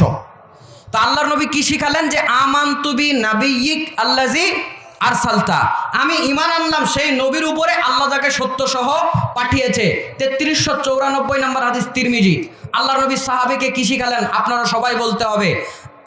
আল্লাহর নবী শিখালেন যে আমি ঈমান আনলাম সেই নবীর উপরে আল্লাহ যাকে পাঠিয়েছেন। কথা বুঝতে পারছেন? আল্লাহ যাকে সত্য সহ পাঠিয়েছেন। তো সাহাবী একটু বলার সময় কি বলেছে জানেন? বিরাসুলিক আল্লাযী আরসালতা, আমি ঈমান আনলাম সেই রাসূলের উপরে আল্লাহ যাকে পাঠিয়েছেন সত্য সহকারে। তো আল্লাহর নবী শিখালো কি? নবী শব্দ শিখালো, আর সাহাবী কি বলল? রাসূল শব্দ বলল। 2 শব্দের মধ্যে আপনার কাছে সম্মানের শব্দ কোনটা মনে হয়? বলেন না কেন, কোনটা? রাসূল। তাহলে সাহাবী একটু ভালোটাই বলেছে, অর্থের কি কোনো পরিবর্তন হয়েছে? আল্লাহর নবী কি নবী রাসূল দুইটাই না? জোরে বলেন, দুইটাই না? তো আল্লাহর নবী নবী শিখালেন, সাহাবী কি বলল? রাসূল বলল। আল্লাহর নবীর সাথে সাথে ফাতানা বিয়াদিহি ফি সাদরি, আল্লাহর নবী তার বুকে একটা ধাক্কা মারলেন, একটা ঘুষি মারলেন, একটা খোঁচা মারলেন, মেরে বললেন কুল, বলো বিনাবিয়িক আল্লাযী আরসালতা, বলো নবী শব্দ বলো। তুমি রাসূল কেন বললে? বলো আমি ঈমান আনলাম সেই নবীর উপরে আল্লাহ যাকে সত্য সহ পাঠিয়েছেন। এখন কথা হলো, আল্লাহর নবী নবী শিখালেন, সাহাবী রাসূল বলল, আল্লাহর নবী কি মেনে নিয়েছিল? জোরে বলেন, মেনে নিয়েছিল? সাথে সাথে শুধরিয়ে দিয়েছেন। আল্লাহর নবী যদি আজকে এই জামানাতে থাকতেন, এই দেশে থাকতেন, এই ভূখণ্ডগুলোতে থাকতেন, আর দেখতেন মানুষগুলো ধর্মের নামে কত কি বানিয়ে নিয়েছে, চল্লিশা, কুলখানি, শবে বরাত, কত বিদআত, ইচ্ছা মতো যেখানে হাত তুলে মোনাজাত করে, দোকান উদ্বোধন, টয়লেট উদ্বোধন, বাড়ি উদ্বোধন, সব মিলাদ মাহফিল যা লাগে করছে। আল্লাহর নবী যদি দেখতেন ও শুধু নবীকে রাসূল করেছে, একটা ঘুষি মেরেছে, যাই হোক মারার ঘুষি মারে নাই, মানে মানুষ মরে যাবে ওই ঘুষি নয়, শুধরানোর জন্য। ছাত্র অনেক সময় ভুল করলে স্যার একটা থাপ্পড় দিয়ে বলেন, এই এটা ভুল হলো কর, বলে কিনা? আল্লাহ নবী ওই ঘুষিটা মারলেন শেখানোর, বুকে মারার পর বলছেন তুমি এটা শুধরিয়ে নাও। তো আল্লাহর নবী তার সামনে নবী এবং রাসূল শব্দ 19 আর 20 হতে দেয় না। আপনি একটা ধর্মের নামে কাজ তৈরি করে বলছেন করলে সমস্যা কি, করলে সমস্যা কি, খালি মরে দেখেন কটকটি চালান কেমন আপনার উপরে চলে, সমস্যা কই আছে তখন দেখতে পারবেন। 3 নাম্বার উত্তর, প্রথম উত্তর দিলাম যে করাই যাবে না, 2 নাম্বার দলিল দিলাম শরীয়ত 19-20 করার কোনো সুযোগ নাই। 3 নাম্বার দলিল দেখেন আমার ভাইরা, আপনার কথা একবারে এই হাদিসের মধ্যে রয়েছে, মিশকাতুল মাসাবি প্রথম খণ্ডের 145 নাম্বার হাদিস। রাসূল সাল্লাল্লাহু আলাইহি ওয়াসাল্লামের কাছে একজন আল্লাহর নবীর আমল জানার জন্য আল্লাহর নবীর কাছে 3 জন সাহাবী আসলেন। কয়জন? 3 জন। আল্লাহর নবীর কাছে তার ইবাদত আর আমল জানার জন্য 3 জন সাহাবী এসে উপস্থিত হলেন। আল্লাহর নবীকে তার বাড়িতে পেলেন না। লম্বা হাদিস আমি আপনার কাছে সংক্ষেপ করে বলছি। আল্লাহর নবীকে না পাওয়ার পর আল্লাহর নবীর স্ত্রীকে পেয়ে গেলেন। আল্লাহর নবীর স্ত্রীকে প্রশ্ন করলেন, আল্লাহর নবীর ইবাদত আর আমল সম্পর্কে আপনি বলেন।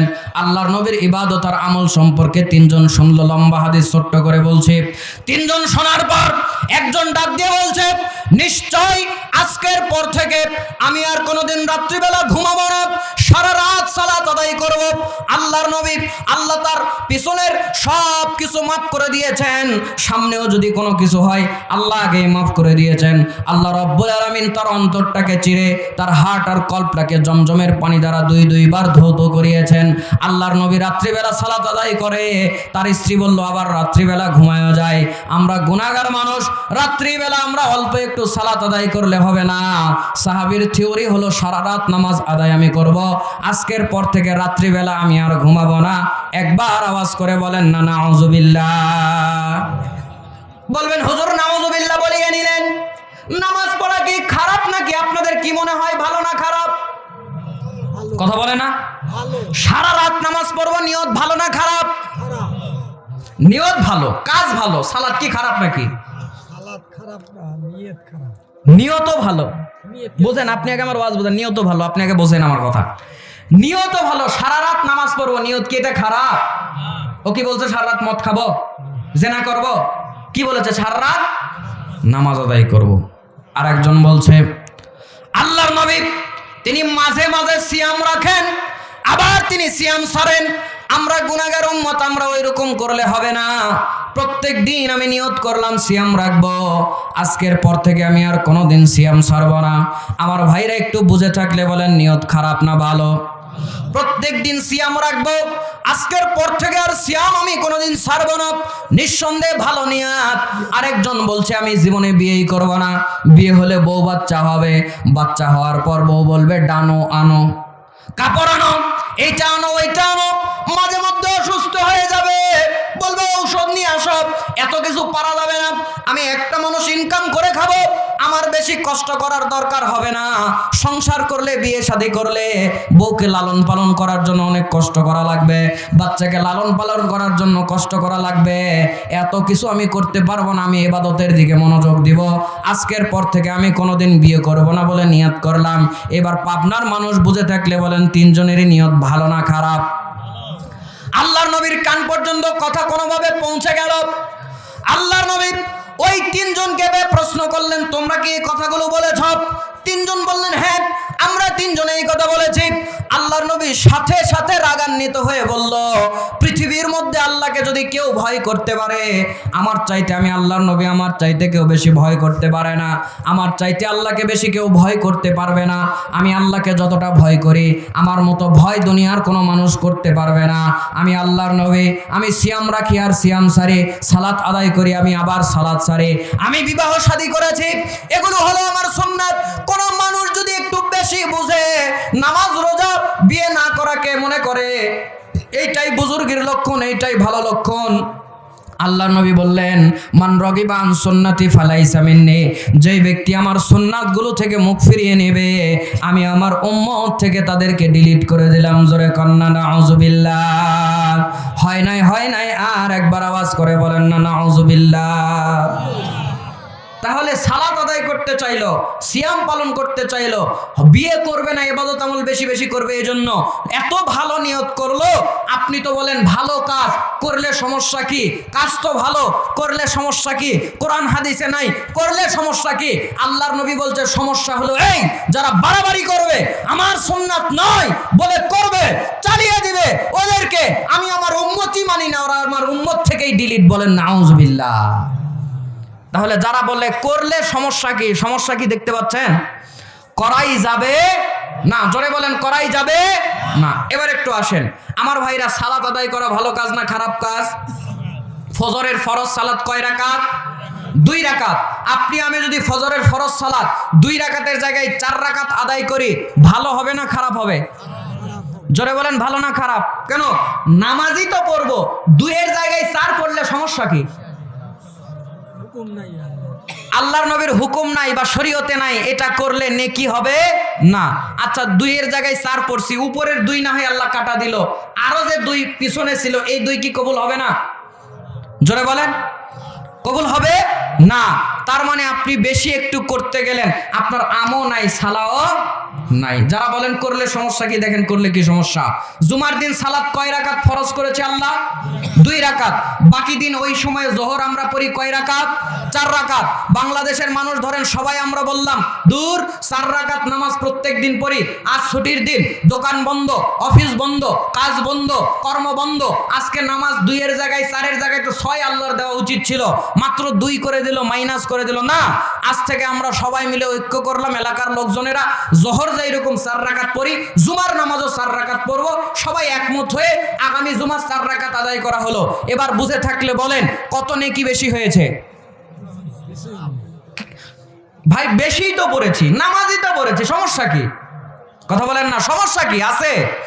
আচ্ছা হোক, আল্লাহ না হয় উপরের 2 বাদ দিল, এই যে আরো 2 ছিল, এই 2 এর নাকি পাওয়া যাবে? পাওয়া যাবে না। ইবাদত আমল হচ্ছে অঙ্কের মতো, যদি কোনো জায়গাতে একটু 19-20 হয়ে যায়, পুরাটাই বাতিল, অর্ধেকেরও নেকি নাই। সোজা কথায় আমও নাই, সালাও নাই। তাহলে করা যাবে? গায়ের জোর দিয়ে কোনো আমল করা যাবে? আরেকটা উদাহরণ দেই, আপনাদের এলাকাতে ফজরের সালাতের আজান হয়, জোহরের, আসরের, মাগরিবের 5 ওয়াক্তের সালাতের আজান হয়, সাহারির বা তাহাজ্জুদের নামাজেরও আজান আছে। যারা সৌদি আরব গেছেন, হজ উমরা করতে গেছেন, দেখছেন, বাংলাদেশে নাই, হয়তো চিনবেন না। আমার ভাইরা এটাও সুন্নাত। এক সাহাবী আজান দিত, তার আজানে লোকজন খাওয়া দাওয়া শুরু করত, আরেকজন সাহাবী আজান দিত, তার আজানে খাওয়া দাওয়া বন্ধ করত। আজকেই যদি কেউ এরকম আজান চালু করে, বলবে আর মাথা খারাপ হয়ে গেছে। অথচ 17 বছর ধরে হাদিস পড়ে আছে, আপনি আমি আমলের দিকে ভ্রুক্ষেপ নাই। কেউ যদি আমল করতে যায়, উল্টা আমরা আরো বাধার সৃষ্টি করি। যাই হোক, জানাজার সালাতে, জোলে বলেন জানাজার সালাতে কোনো আজান আছে? ঈদের সালাতে আজান ভালো জিনিস না খারাপ জিনিস? ভালো না খারাপ?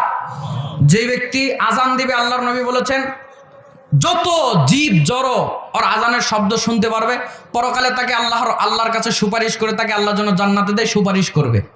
আল্লাহ নবী বলেছেন মুয়াজ্জিনের কাদ লম্বা হবে। আল্লাহ নবী বলেছেন 12 বছর যে বিনা টাকায় আজান দিবে, আল্লাহ তাকে জান্নাত দিয়ে দিবে। 7 বছরের হাদিসটা দুর্বল, দাইফে জিদ্দান, এই হাদিসটা গ্রহণযোগ্য নয়। আমার ভাইরা 12 বছরের হাদিসটা ঠিক। তাহলে 12 বছর আজান দিলে জান্নাতে যাবে। মুয়াজ্জিন শুধু আজান দেওয়ার এত ফজিলত আছে, তাহলে আজান ভালো না খারাপ? ঈদের দিন যদি আজান দেয় একটা লোক গিয়ে আল্লাহু আকবার, মাইক তো সব জায়গাতে থাকে ঈদের মাঠে, উনি আজান দিলেন আল্লাহু আকবার, পুরা আজান আপনারা কি ওকে শেষ করতে দিবেন? বলবেন এই লোক কি করো, আজান দাও কেন? তো ওই লোক যদি বলে ভাই আজানই তো দিছি, আজান কি খারাপ জিনিস? আজান দিলেই কি আল্লাহ জাহান্নামে দিবে?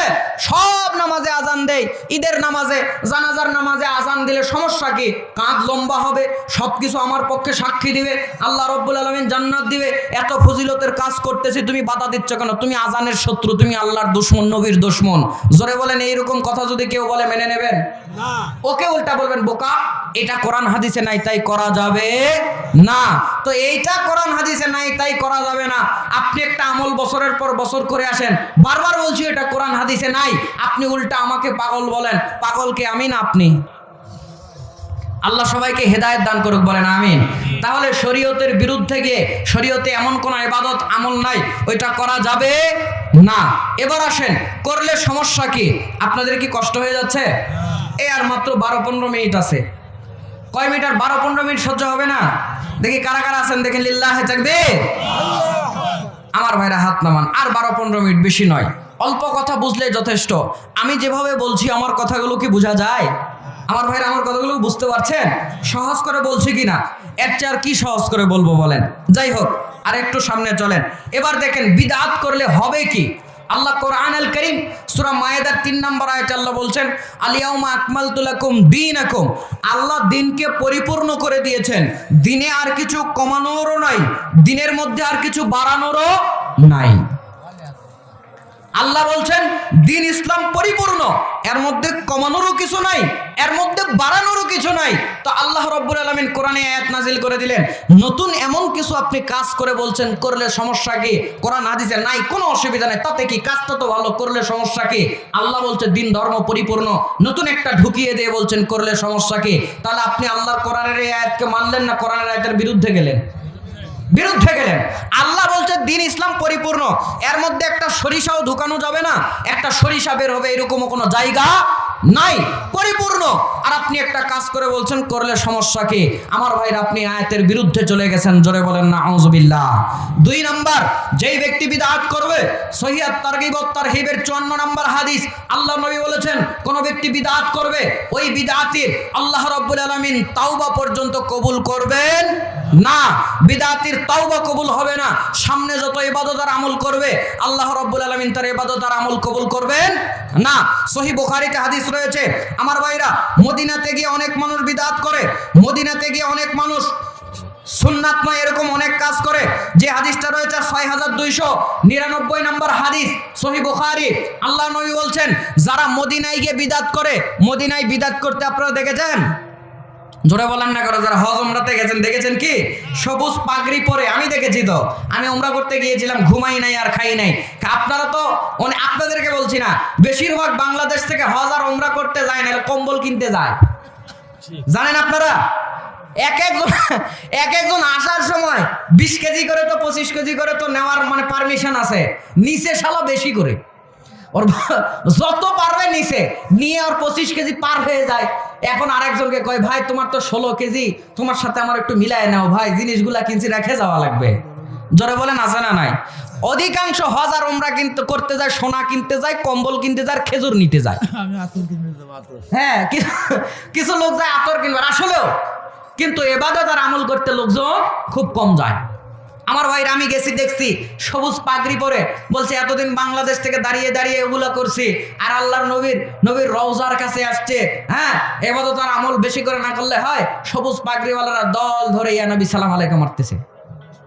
আল্লাহর নবী স্পষ্ট বললেন যারা মদিনার মধ্যে বিদআত করবে লানাতুল্লাহ, তাদের উপরে আল্লাহর লানত, লানাতুল্লাহি ওয়াল মালায়েকা, সমস্ত ফেরেশতাদের লানত, ওয়ান নাসি আজমাইন, সমস্ত অভিশাপকারীদের অভিশাপকারী লানত তাদের উপরে। জোরে বলেন না নাউযুবিল্লাহ। বাংলাদেশের হুজুররাও একটু অনেক সময় একটু এই ব্যাপারে একটু 19-20 করে ফেলে। এই হাদিসটা কিন্তু সাধারণ বিদআতের ক্ষেত্রে প্রযোজ্য নয়। কোন হাদিস, বুখারী আর মুসলিম সহ যত হাদিস গ্রন্থে হাদিসটা আমি পড়েছি, কোন জায়গাতে আমভাবে বিদআতের ক্ষেত্রে খাস নাই। শেখ আব্দুল আজিজ বিন আব্দুল্লাহ বিন বাজ রাহিমাহুল্লাহকে প্রশ্ন করা হয়েছিল এই হাদিসের ব্যাপারে, যেখানে বলা হচ্ছে বিদআতের উপরে আল্লাহর অভিশাপ, ফেরেশতাদের অভিশাপ, অভিশাপকারীর অভিশাপ, এটা কাদের জন্য? তিনি স্পষ্টই বলেছেন, তিনি বলেছেন হাদিসের মধ্যে আল্লাহর নবী উল্লেখ করে দিয়েছেন যারা মদিনার মধ্যে বিদআত করবে তাদের জন্য শুধু এই হাদিসটা প্রযোজ্য। জোরে বলেন নাউযুবিল্লাহ। তাহলে বিদআতগুলো করা যাবে না। বিদআত করলে সময় অল্প, সংক্ষেপে বলছি, জাহান্নামে যাওয়া লাগবে। কোথায় যাওয়া লাগবে? জাহান্নামে যাওয়া লাগবে। ভাইজান আপনার কাছে এই যে কাকা এলাকাতে দাওয়াতি কাজ করে, আমি যতটুকু বুঝতে পারলাম, তার দাওয়াত আমাদের দাওয়াত কথা এক। তিনি কি আপনাদের কাছে কোনোদিন বলেছেন তাকে 5 শতক জমি লিখে দেন? অনেকে বলেছেন? কোনোদিনকে বলেছেন আমাকে 1 সন্ধ্যা খাওয়ান, আমাকে একটা ভালো কাপড় চোপড় দেন? বা আজকে আমরা দাওয়াতি কাজ করতে এসেছি, আপনার কাছে কি বলছি যে 5 কাঠা জমি আমাকে লিখে দেন, আপনার বাড়ির একটা ঘর আমাকে দিয়ে দেন? আমাদের এগুলো কি কোনো কথা আছে? আমাদের কথা এবং দাওয়াত একটাই ভাই, কোরআন সুন্নাহ মোতাবেক, দলিল প্রমাণ মোতাবেক ঈমান আর আমল আনেন, করেন, আপনারাও জান্নাতে যান, আমরাও একসাথে জান্নাতে থাকতে চাই। দাওয়াত শুধু এইটাই আমাদের, এর বাইরে আর কোনো কথা নাই। তাহলে বিদআতি কোথায় যাবে? জাহান্নামে যাবে। দলিল আপনাকে দিচ্ছি, তার আগে আরেকটি কথা আপনাকে বলে নেই। আমার ভাইরা, অনেক সাহাবীরা জান্নাতের জন্য জীবন দিয়েছে কি দেয় নাই? দেয় নাই? সম্পদ সব বিলি করে দিয়েছে কি দেয় নাই? দিয়েছে। আপনার কাছে সম্পদ চাচ্ছি না, জীবন চাচ্ছি না, কিচ্ছু চাচ্ছি না, খালি বলছি বিদআত ছাড়েন, কোরআন সুন্নাহ মোতাবেক আমল করে জান্নাতে যান, এইটুকু করতে পারবেন না? জোরে বলেন পারবেন না? ভাইরে দেখেন, আল্লাহর নবীর এক সাহাবীর কথা বলি, কেমন করে জান্নাতে গিয়েছিলেন তিনি। আল্লাহর নবী সাল্লাল্লাহু আলাইহি ওয়াসাল্লামের কাছে একজন এতিম এসেছিলেন। কষ্ট হচ্ছে না তো আপনাদের? এক এতিম আসলেন, সহিহ বুখারী 3251 নম্বর হাদিস। আল্লাহর নবীর কাছে এক এতিম ছেলে আসলেন একটা আরজি নিয়ে। আরজিটা হলো এই, ওর একটা খেজুরের বাগান আছে, পাশে আরেকটা খেজুরের বাগান আছে, একটু ঝড় বাতাস হলেই খেজুর এইদিকের খেজুরগুলো ওদিকে পড়ে যায়, ওদিকের খেজুরগুলো এদিকে পড়ে যায়। আপনারা হয়তো বুঝতেছেন না, আমের গাছ অনেক সময় পাশাপাশি থাকে না, দুইটা আমের গাছ, ঝড় আসলে দেখবেন এই গাছের আম ওই গাছের গোড়ায় গিয়ে পড়ছে, ওই গাছের গোড়ার গুলা এই গাছে গিয়ে পড়ছে।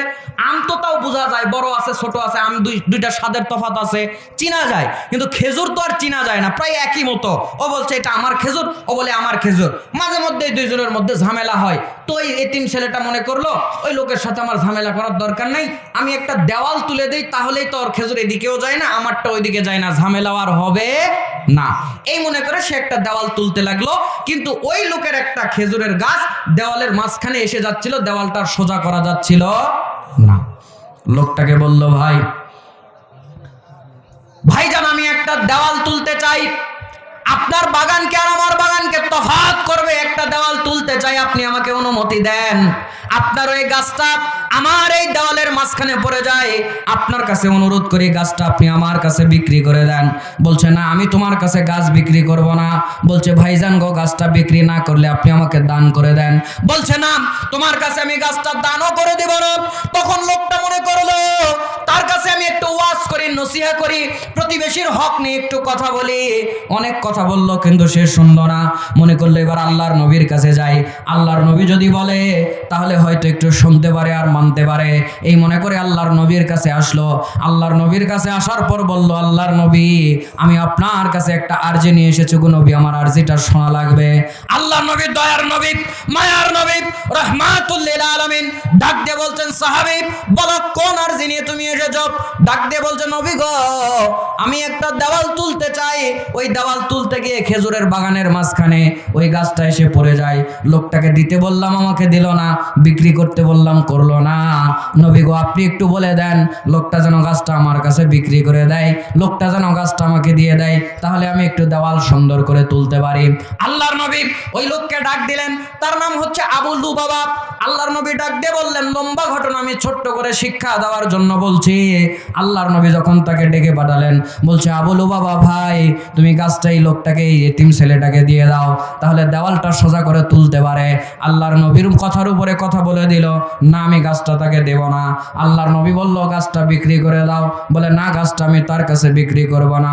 আল্লাহর নবী বলছে, শোনো, গাছটা তুমি এই যদি এতিম ছেলেকে দিয়ে দাও, দুনিয়ার একটা গাছ তার কাছে যদি তুমি দিয়ে দাও, আল্লাহর কাছে বলে তোমার জন্য জান্নাতের মধ্যে আমি একটা গাছ নিয়ে রাখবো।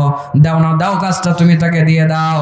জান্নাতের গাছের বিনিময়ে লোকটা গাছটা দিল না। জোরে কন্না নাউজুবিল্লাহ। আরেকজন সাহাবী নাম ছিল ইবনু দাহদা। এই সাহাবী আল্লাহর নবীকে ডাক দিয়ে বলছে, নবী লোকটা তো গাছটা দিল না, আমি যদি ওই গাছটা নিয়ে এসে দেই বা অন্য কেউ যদি গাছটা নিয়ে এসে ওই ছেলেকে দিয়ে দেয়, তার জন্য কি জান্নাতে খেজুরের গাছ থাকবে? বলে, হ্যাঁ, যে কোনো মানুষ যদি গাছটা এনে ওই ছেলেকে দেয়, তার জন্য আমি আল্লাহর কাছে বলে খেজুরের গাছ জান্নাতে নিয়ে রাখবো। লোকটা আবু দাহদা লোকটার পিছনে যায় আর ডাক দিয়ে বলে, ভাই আমি আপনার গাছটা কিনতে চাই, আপনার গাছটা আমার কাছে বিক্রি করে দেন। আমার একটা বাগান রয়েছে, খেজুরের বাগান, যেই বাগানের মধ্যে 600টা খেজুরের গাছ রয়েছে।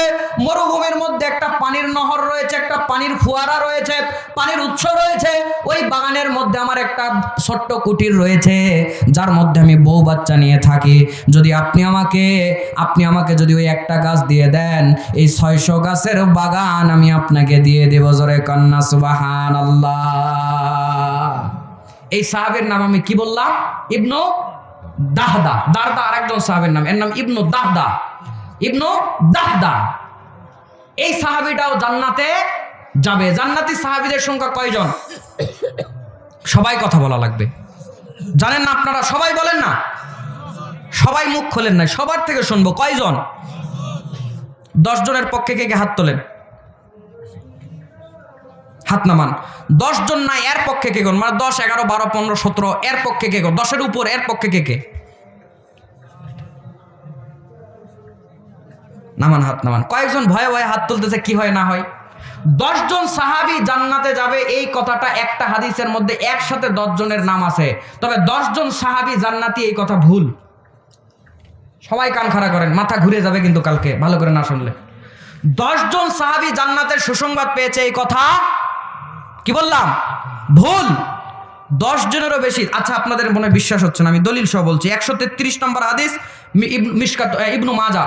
আল্লাহর নবী 10 জনের নাম একসাথে বলেছেন। 1, আবু বকর জান্নাতি, ওমর জান্নাতি, ওসমান জান্নাতি, আলী জান্নাতি, তালহা জান্নাতি, জুবাইর জান্নাতি, আব্দুর রহমান ইবনু আউফ জান্নাতি, সাদ ইবনু আবি ওয়াক্কাস জান্নাতি, সাঈদ ইবনু যায়েদ জান্নাতি, আবু উবাদা ইবনুল জাররা জান্নাতি। এই 10 জনের নাম একসাথে হাদিসে এসেছে। কয় জনের নাম একসাথে? 10 জনের নাম। এই 10 জনের মধ্যে কি হাসান হুসাইন রাদিয়াল্লাহু তাআলা আনহুর নাম আছে? আল্লাহর নবী অপর হাদিসে বলেছে, আল হাসান ওয়াল হুসাইন সাইয়্যিদা শাবাবি আহলিল জান্নাহ। হাসান এবং হুসাইন জান্নাতি যুবকদের সর্দার হবে। তাহলে বলেন এইবার কয়জন হলো?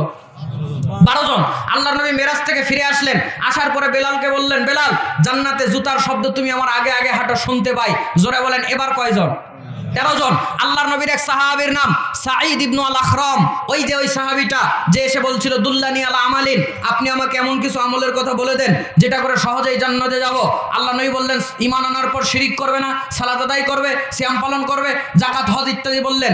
আল্লাহর নবীকে বললেন, আল্লাহ নবী এর কমও করব না বেশিও করব না। আল্লাহর নবী বলল, দেখো এই লোকটা জান্নাতি, এই লোকের নাম হচ্ছে সাঈদ ইবনু আল আখরাম। জোরে বলেন এবার কয়জন? 14 জন। আরেকজন সাহাবী আপনার হচ্ছে হলো ওই যে আপনার হচ্ছে কি হামজা রাদিয়াল্লাহু তাআলা আনহু, তিনি যেদিন শহীদ হলেন, আল্লাহর নবী বললেন, আমার চাচা জান্নাতে সবুজ পাখি হয়ে উঠছে। জোরে বলেন এবার কয়জন? 15 জন। আমার ভাইরা, এই যে ইবনু দাহদার কথা বললাম, আল্লাহ নবী বলেছেন, কাম্মিন ইযকিন মুআল্লাকিন আও মুদাল্লান ফিল জান্নাহ লিবনি দাহদা।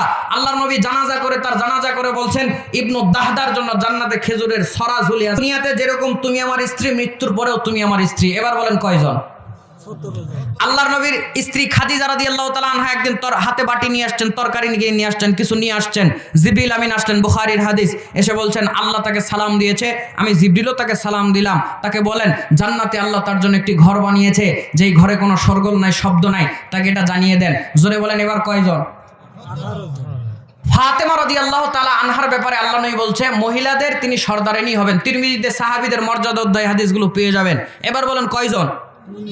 আমার কাছে খালি 60 জনের নামের সিরিয়াল আছে। কয়জন? 60 জনের নামের সিরিয়াল আমার কাছে আছে খালি। তার মধ্যে প্রায় 20টা আপনাকে মিলাইয়ে দিলাম। এরপরে আল্লাহ নবী বলছেন, বদরি যেসব সাহাবী রয়েছে সব জান্নাতি। জোরে বলেন না সুবহানাল্লাহ। এবার কয়জন? আল্লাহর নবী ওই যে বায়াত নিয়েছিলেন, আকাবার শপথ নিয়েছিলেন, ওই যে হুদাইবিয়াতে গিয়ে ওসমানকে পাঠালেন, বলছেন মেরে ফেলেছি বলে আটকায় রাখছে। আমার ভাইরা, আল্লাহর নবী ওই এহরাম ভাঙলেন, মানে এহরাম ছাড়লেন। ছাড়ার পরে তিনি হালাল হয়ে বললেন, ওসমান হত্যার প্রতিশোধ নেব। সবাই ওয়াদা করলো।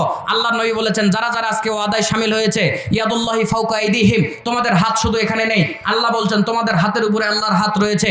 আল্লাহর নবী বলেছেন, এই দিন যারা বায়াত হয়েছিল সব সাহাবী জান্নাতি। এবার বলেন কয়জন? অসংখ্য। জান্নাতি সাহাবীদের সংখ্যা কত? অসংখ্য। 10 জন বিখ্যাত মাশহুর, তবে 10 জনই চূড়ান্ত। নাকি দ্বিমত হবেন? দ্বিমত করলে আজকেই করেন, কালকে করার সুযোগ নাই। যা বলেছি দলিল সহ বললাম কিনা? 10 জনই চূড়ান্ত নয়। আমার কাছে শুধু 60 জনের নামের সিরিয়াল আছে।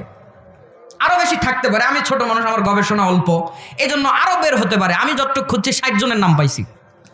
তাহলে জান্নাতি সাহাবীদের সংখ্যা অসংখ্য। এই সাঈদ, এই আপনার হচ্ছে ইবনু দাহদার নাম বলতে গিয়ে আমার কথাটা মনে পড়ে গেল। যাই হোক, কথা সামনে নিয়ে যাই, চলেন।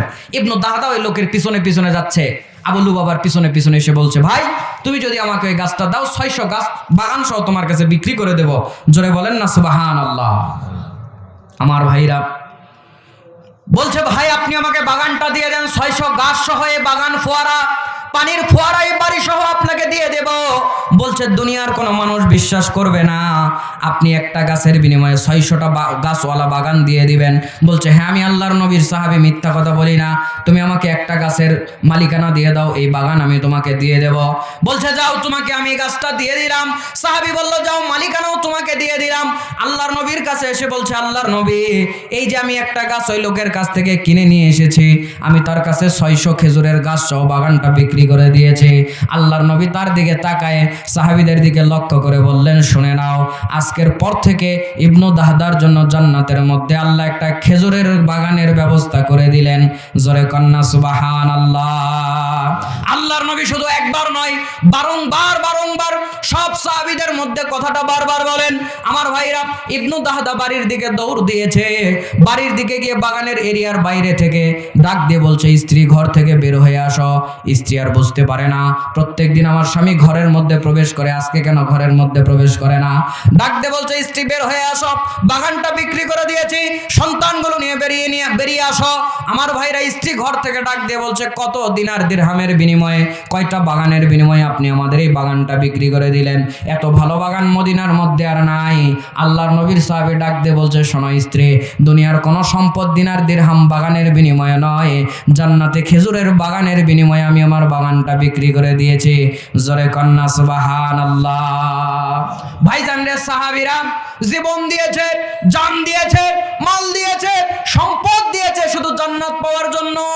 আজকে আপনাদের কাছে এত কিছু দাবি করি নাই, ছোট্ট একটা দাবি করেছি, সুন্নাত মানতে হবে, বিদআত ছাড়তে হবে। জোরে বলেন, পারবেন কি পারবেন না? জোরে বলেন, জান্নাতের জন্য পারবেন কি পারবেন না? আমার ভাইরা, বলছিলাম যারা বিদআত করবে আল্লাহ রাব্বুল আলামিন তাদেরকে জাহান্নাম দিয়ে দিবেন। নাসাই 2 নম্বর খণ্ড 1581 নম্বর হাদিসের মধ্যে উল্লেখ রয়েছে, আল্লাহর নবী সাল্লাল্লাহু আলাইহি ওয়াসাল্লাম বলেছেন, ওয়া শাররুল আল্লাহর নবী বলেছেন, ফাইন্না খায়রাল হাদিসি কিতাবুল্লাহ। আল্লাহ রাব্বুল আলামিনের দুনিয়াতে সবচেয়ে ভালো হাদিস হচ্ছে আল্লাহর কিতাব। আল্লাহর কিতাবের চাইতে ভালো কোনো হাদিস আর নাই। ও খায়রাল হাদি মুহাম্মাদিন সাল্লাল্লাহু আলাইহি ওয়াসাল্লাম। আল্লাহর নবীর হেদায়েত, আল্লাহর নবীর কথা, তারপরে হচ্ছে উত্তম। এরপরে আল্লাহর নবী সাল্লাল্লাহু আলাইহি ওয়াসাল্লাম বলছেন, ওয়া শাররুল উমুরি মুহদাসাতুহা। দুনিয়ার মধ্যে, ধর্মের মধ্যে নতুন করে যা তৈরি করা হয় এগুলো হচ্ছে সবচেয়ে নষ্ট, বাজে জিনিস। এরপরে আল্লাহর নবী বলছেন, কুল্লু বিদআতিন দালালা। প্রত্যেক বেদাতি হচ্ছে ভ্রষ্ট। ওয়া কুল্লু দালালাতিন ফিন্নার। আর যারা বিদআত করবে আল্লাহর নবী তাদেরকে জাহান্নামী বলে ঘোষণা করে দিয়েছেন। জোরে বলেন না নাউযুবিল্লাহ। তাহলে বিদআত করলে যতই আপনি বলেন ভালো কাজ, জান্নাতে যাওয়ার কিন্তু কোনো সুযোগ নাই। আজকে বক্তব্যের শেষ একটি হাদিস, যারা বিদআত করবে 6134 নম্বর হাদিস বুখারী, তারা আল্লাহর নবীর হাউজে কাউসারের পানি পান করতে পাবে না। আপনি বলছেন সমস্যা কি? আপনাকে আমি সমস্যার বস্তা বের করে দিলাম, সময় থাকলে আরো বলতাম, সমস্যার শেষ নাই। ধর্মের নামে যদি আপনি ইচ্ছা মতো কিছু করতে থাকেন, ধর্মের আর কোনো গণ্ডি থাকলো না। যে যার মতো ইচ্ছা মতো করবে, তাহলে ধর্মের আর কি হলো? হিন্দুদের ওই যে কুম্ভ মেলা চলছে, হিন্দুদের একটা আছে নাগা বাবাদের, যারা ল্যাংটা বাবা আছে, বাংলাদেশেও ল্যাংটা বাবা আছে, ভারতেও আছে, হিন্দুদেরও ল্যাংটা বাবা আছে, বাংলাদেশেও আছে। যাই হোক, তো ওদের একটা মেলা হয় 12 বছর পর পর, কুম্ভের মেলা বলে এটাকে। ওই মেলার মধ্যে দেখছি কোনো বাবা, সাধু বাবা মাথার মধ্যে ওই ধানের গাছ উগাইছে, আপনার কি বলে গমের গাছ সে জন্মাইছে চুলের মধ্যে। ভাবতে পারেন, আমি ভিডিওতে দেখছি, লোকজনের ওকে প্রশ্ন করছে কেন, বলছে লোকজনের কল্যাণের জন্য। আরেক বাবা আছে, বলছে 15 বছর ধরে আমি হাত উঁচা করে রেখেছি, 15 বছর হাত আর নামাই নাই। কথা আমার বোঝেন নাই? প্রশ্ন করা হচ্ছে কেন, বলছে লোকজনের কল্যাণের জন্য। কেরে বোকা, তুই হাত উঁচা করে থাকলে লোকজনের কি কল্যাণ হবে? তোর হাতই তো অকল্যাণে, ও তোর হাতই তো নষ্ট হয়ে গেছে, তোর হাতেরই তো কোনো কল্যাণ হলো না, লোকজনের আবার কি কল্যাণ হবে? আরেক বাবা আছে, বলছে আমি 12 বছর আগে পা উঁচা করছি, এই পার জীবনে মাটিতে রাখবে না। প্রশ্ন করছে কেন, বলছে লোকজনের কল্যাণের জন্য, লোকজনের মুক্তির জন্য। তার মানে ওদের ধর্মে কোনো গণ্ডি নাই, ওরা ইচ্ছা মতো ধর্ম মানে। কেউ মাথার মধ্যে গাছ লাগায় বলছে লোকজনের কল্যাণের জন্য, জট লাগায় বলছে লোকজনের কল্যাণের জন্য, হাত তুলে বলছে লোকজনের কল্যাণের জন্য, পা তুলে বলছে লোকজনের কল্যাণের জন্য। তো ইসলামের মধ্যে যদি আপনি সবাই এরকম মন গড়া করতে শুরু করেন, তাহলে ইসলাম আর হিন্দু ধর্মের মধ্যে কোনো তফাৎ থাকলো না। ইসলাম মন গড়া কোনো ধর্ম নয়, দলিলের বাইরে গিয়ে ইসলাম মানার কোনো সুযোগ নাই। যদি মানেন, বক্তব্যের শেষ একটি হাদিস বলে শেষ করে দেব, 12টা পার হয়ে গিয়েছে। আমার ভাইরা, যারা এই বিদআত করবে, বিদাতিদেরকে প্রশ্রয় দিবে, বিদাতিদেরকে লাই দিবে, ওই বিদাতি হুজুরদেরকে এনে কাচ্চি বিরিয়ানি খাওয়াবে, গরুর মাংস খাওয়াবে, হাদিয়া তোহফা দিবে, এরাও বিদাতিকে সাহায্য করার কারণে এরাও আল্লাহর দরবারে আসামির কাতারে দাঁড়িয়ে যাবে। আল্লাহর নবী বলছেন, হাসরের ময়দানে লম্বা হাদিস ছোট করে বলছি। একদল লোক পানি পান করার জন্য আসবে হাউজে কাউসারের নিকটে। আমি চিনতে পারবো এরা আমার উম্মত। আল্লাহর নবী পানি পান করাতে যাবে, পর্দা পড়ে যাবে সামনে। আল্লাহর নবী বলবে আমি তাদেরকে পানি পান করাবো, আমি তো তাদেরকে চিনতে পারছি। আল্লাহর নবীকে বলা হবে এরা হচ্ছে আপনার ওই সমস্ত উম্মত যারা গায়ের জোর দেখিয়ে বিদআতকে প্রতিষ্ঠিত করে রেখেছিল, যারা গায়ের জোর দেখিয়ে সুন্নাতের বিরুদ্ধে কথা বলেছিল, গায়ের জোর দেখিয়ে সুন্নাতের বিরুদ্ধে গাদ্দারি করেছিল, যারা সুন্নতের পক্ষে কথা বলে তাদেরকে পাগল বলেছিল, তাদেরকে ভণ্ড বলেছিল, তাদেরকে বলেছিল ইহুদি খ্রিস্টানের দালাল। এরা হলো ওই সমস্ত লোক যারা বিদআত করত, ধর্মের মধ্যে কম বেশি করত। আল্লাহর নবীর কাছে যখন এই কথা জানানো হবে, আল্লাহর নবী বলবেন সুহকান সুহকান লিমান গায়্যারা বাদি, দূর হও দূর হও যারা আমার পরে আমার ধর্মকে বিকৃত করেছিলে। জোরে বলেন না নাউযুবিল্লাহ।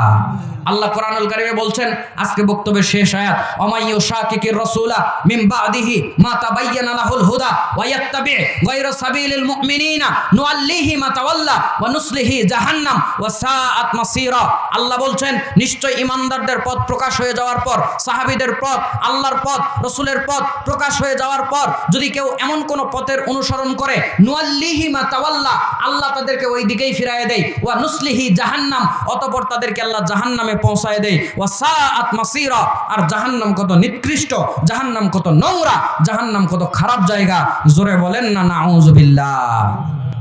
তাহলে শরীয়তের বাইরে, কোরআনে নাই, হাদিসে নাই, ভালো কাজ করলে সমস্যা কি? এগুলো বলে কোনো কিছুকে জীবিত রাখা যাবে ধর্মের নামে? কালকেই জবাই করে দিবেন এগুলো যেগুলো আছে। মানুষকে বলি নাই ভাই, মাফ করবেন, এগুলো বিদআত যা আছে জবাই করে দিবেন। কালকে বলবেন আজকের পর থেকে এগুলো বিদআত আর করব না।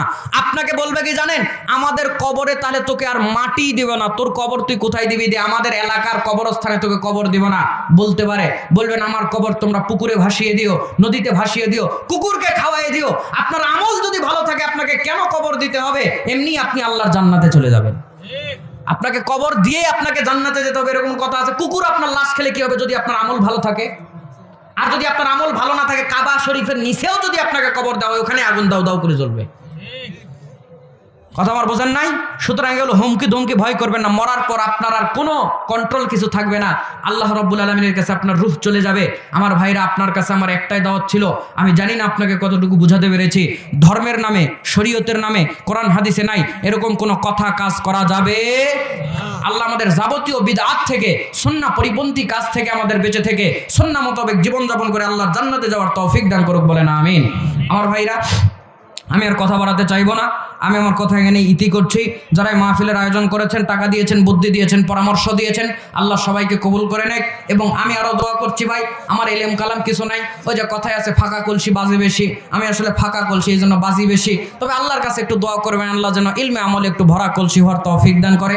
আমি আপনাদের জন্য দোয়া করি। যারা মাহফিলে আসলেন, বললেন শুনলেন, এই খাবার আছে সবাই খাবার নিয়ে যান, বললেন শুনলেন, আল্লাহ রাব্বুল আলামিন প্রত্যেককে কবুল করে নেক, প্রত্যেকের নেক চাওকে কবুল করে নেক। যারা কবরে চলে গেছে এলাকার লোকজনেরা, আল্লাহ তাদের মাফ করে দেখ। আল্লাহ কবরের শাস্তি হলে কবরের শাস্তি মাফ করে দেখ। কবরে তারা শান্তিতে থাকলে তাদের মর্যাদা বাড়িয়ে দেখ। এলাকার লোকজন যারা অসুস্থ রয়েছে, আল্লাহ তাদেরকে সুস্থতা দান করে দেখ। মা বোনেরা শুনতে এসেছে, তাদেরকে আল্লাহ রাব্বুল আলামিন হযরত খাদিজা আয়েশা রাদিয়াল্লাহু তাআলা আনহার যোগ্য উত্তরসূরি হিসেবে কবুল করে নেক। আল্লাহ 5 ওয়াক্ত সালাত ফরজ পর্দা, স্বামীর খেদমত, সালাত সিয়াম আদায় করে তাদেরকেও জান্নাতে যাওয়ার তৌফিক দান করে দেখ। মা বোনদেরকে আল্লাহ পর্দা করার তৌফিক দান করে দেখ। আল্লাহ আপনি আমাদের সকলকে ক্ষমা করে দিয়ে জান্নাতুল ফিরদাউসে একত্রিত করেন, বলেন আমিন। আল্লাহ যার মনে যে নেক ইচ্ছা আছে, নারী পুরুষ যারা উপস্থিত হলাম, প্রত্যেকের নেক চাওকে কবুল করে নেন, বলেন আমিন। আল্লাহ যারা সুন্নাতের বিপক্ষে, যারা বিদআতের পক্ষে, আল্লাহ আপনি তাদেরকে পরিপূর্ণ হেদায়েত দান করেন, বলেন আমিন। আল্লাহ আপনি আমাদের সকলকে ক্ষমা করে জান্নাতুল ফিরদাউসের মেহমান হিসেবে কবুল করে নেন, বলেন আমিন। কর্তৃপক্ষের লাস্ট বক্তব্যের মাধ্যমে এবং সমাপনী দোয়ার মাধ্যমে আমরা সবাই একসাথে বৈঠক ভেঙে চলে যাব ইনশাআল্লাহ। হায়াত যদি থাকে আপনাদের সঙ্গে দেখা হওয়া আরো বাকি রয়েছে, সে পর্যন্ত আপনাদের কাছ থেকে বিদায় নিলাম। আসসালামু আলাইকুম ওয়া রাহমাতুল্লাহি ওয়া বারাকাতুহু।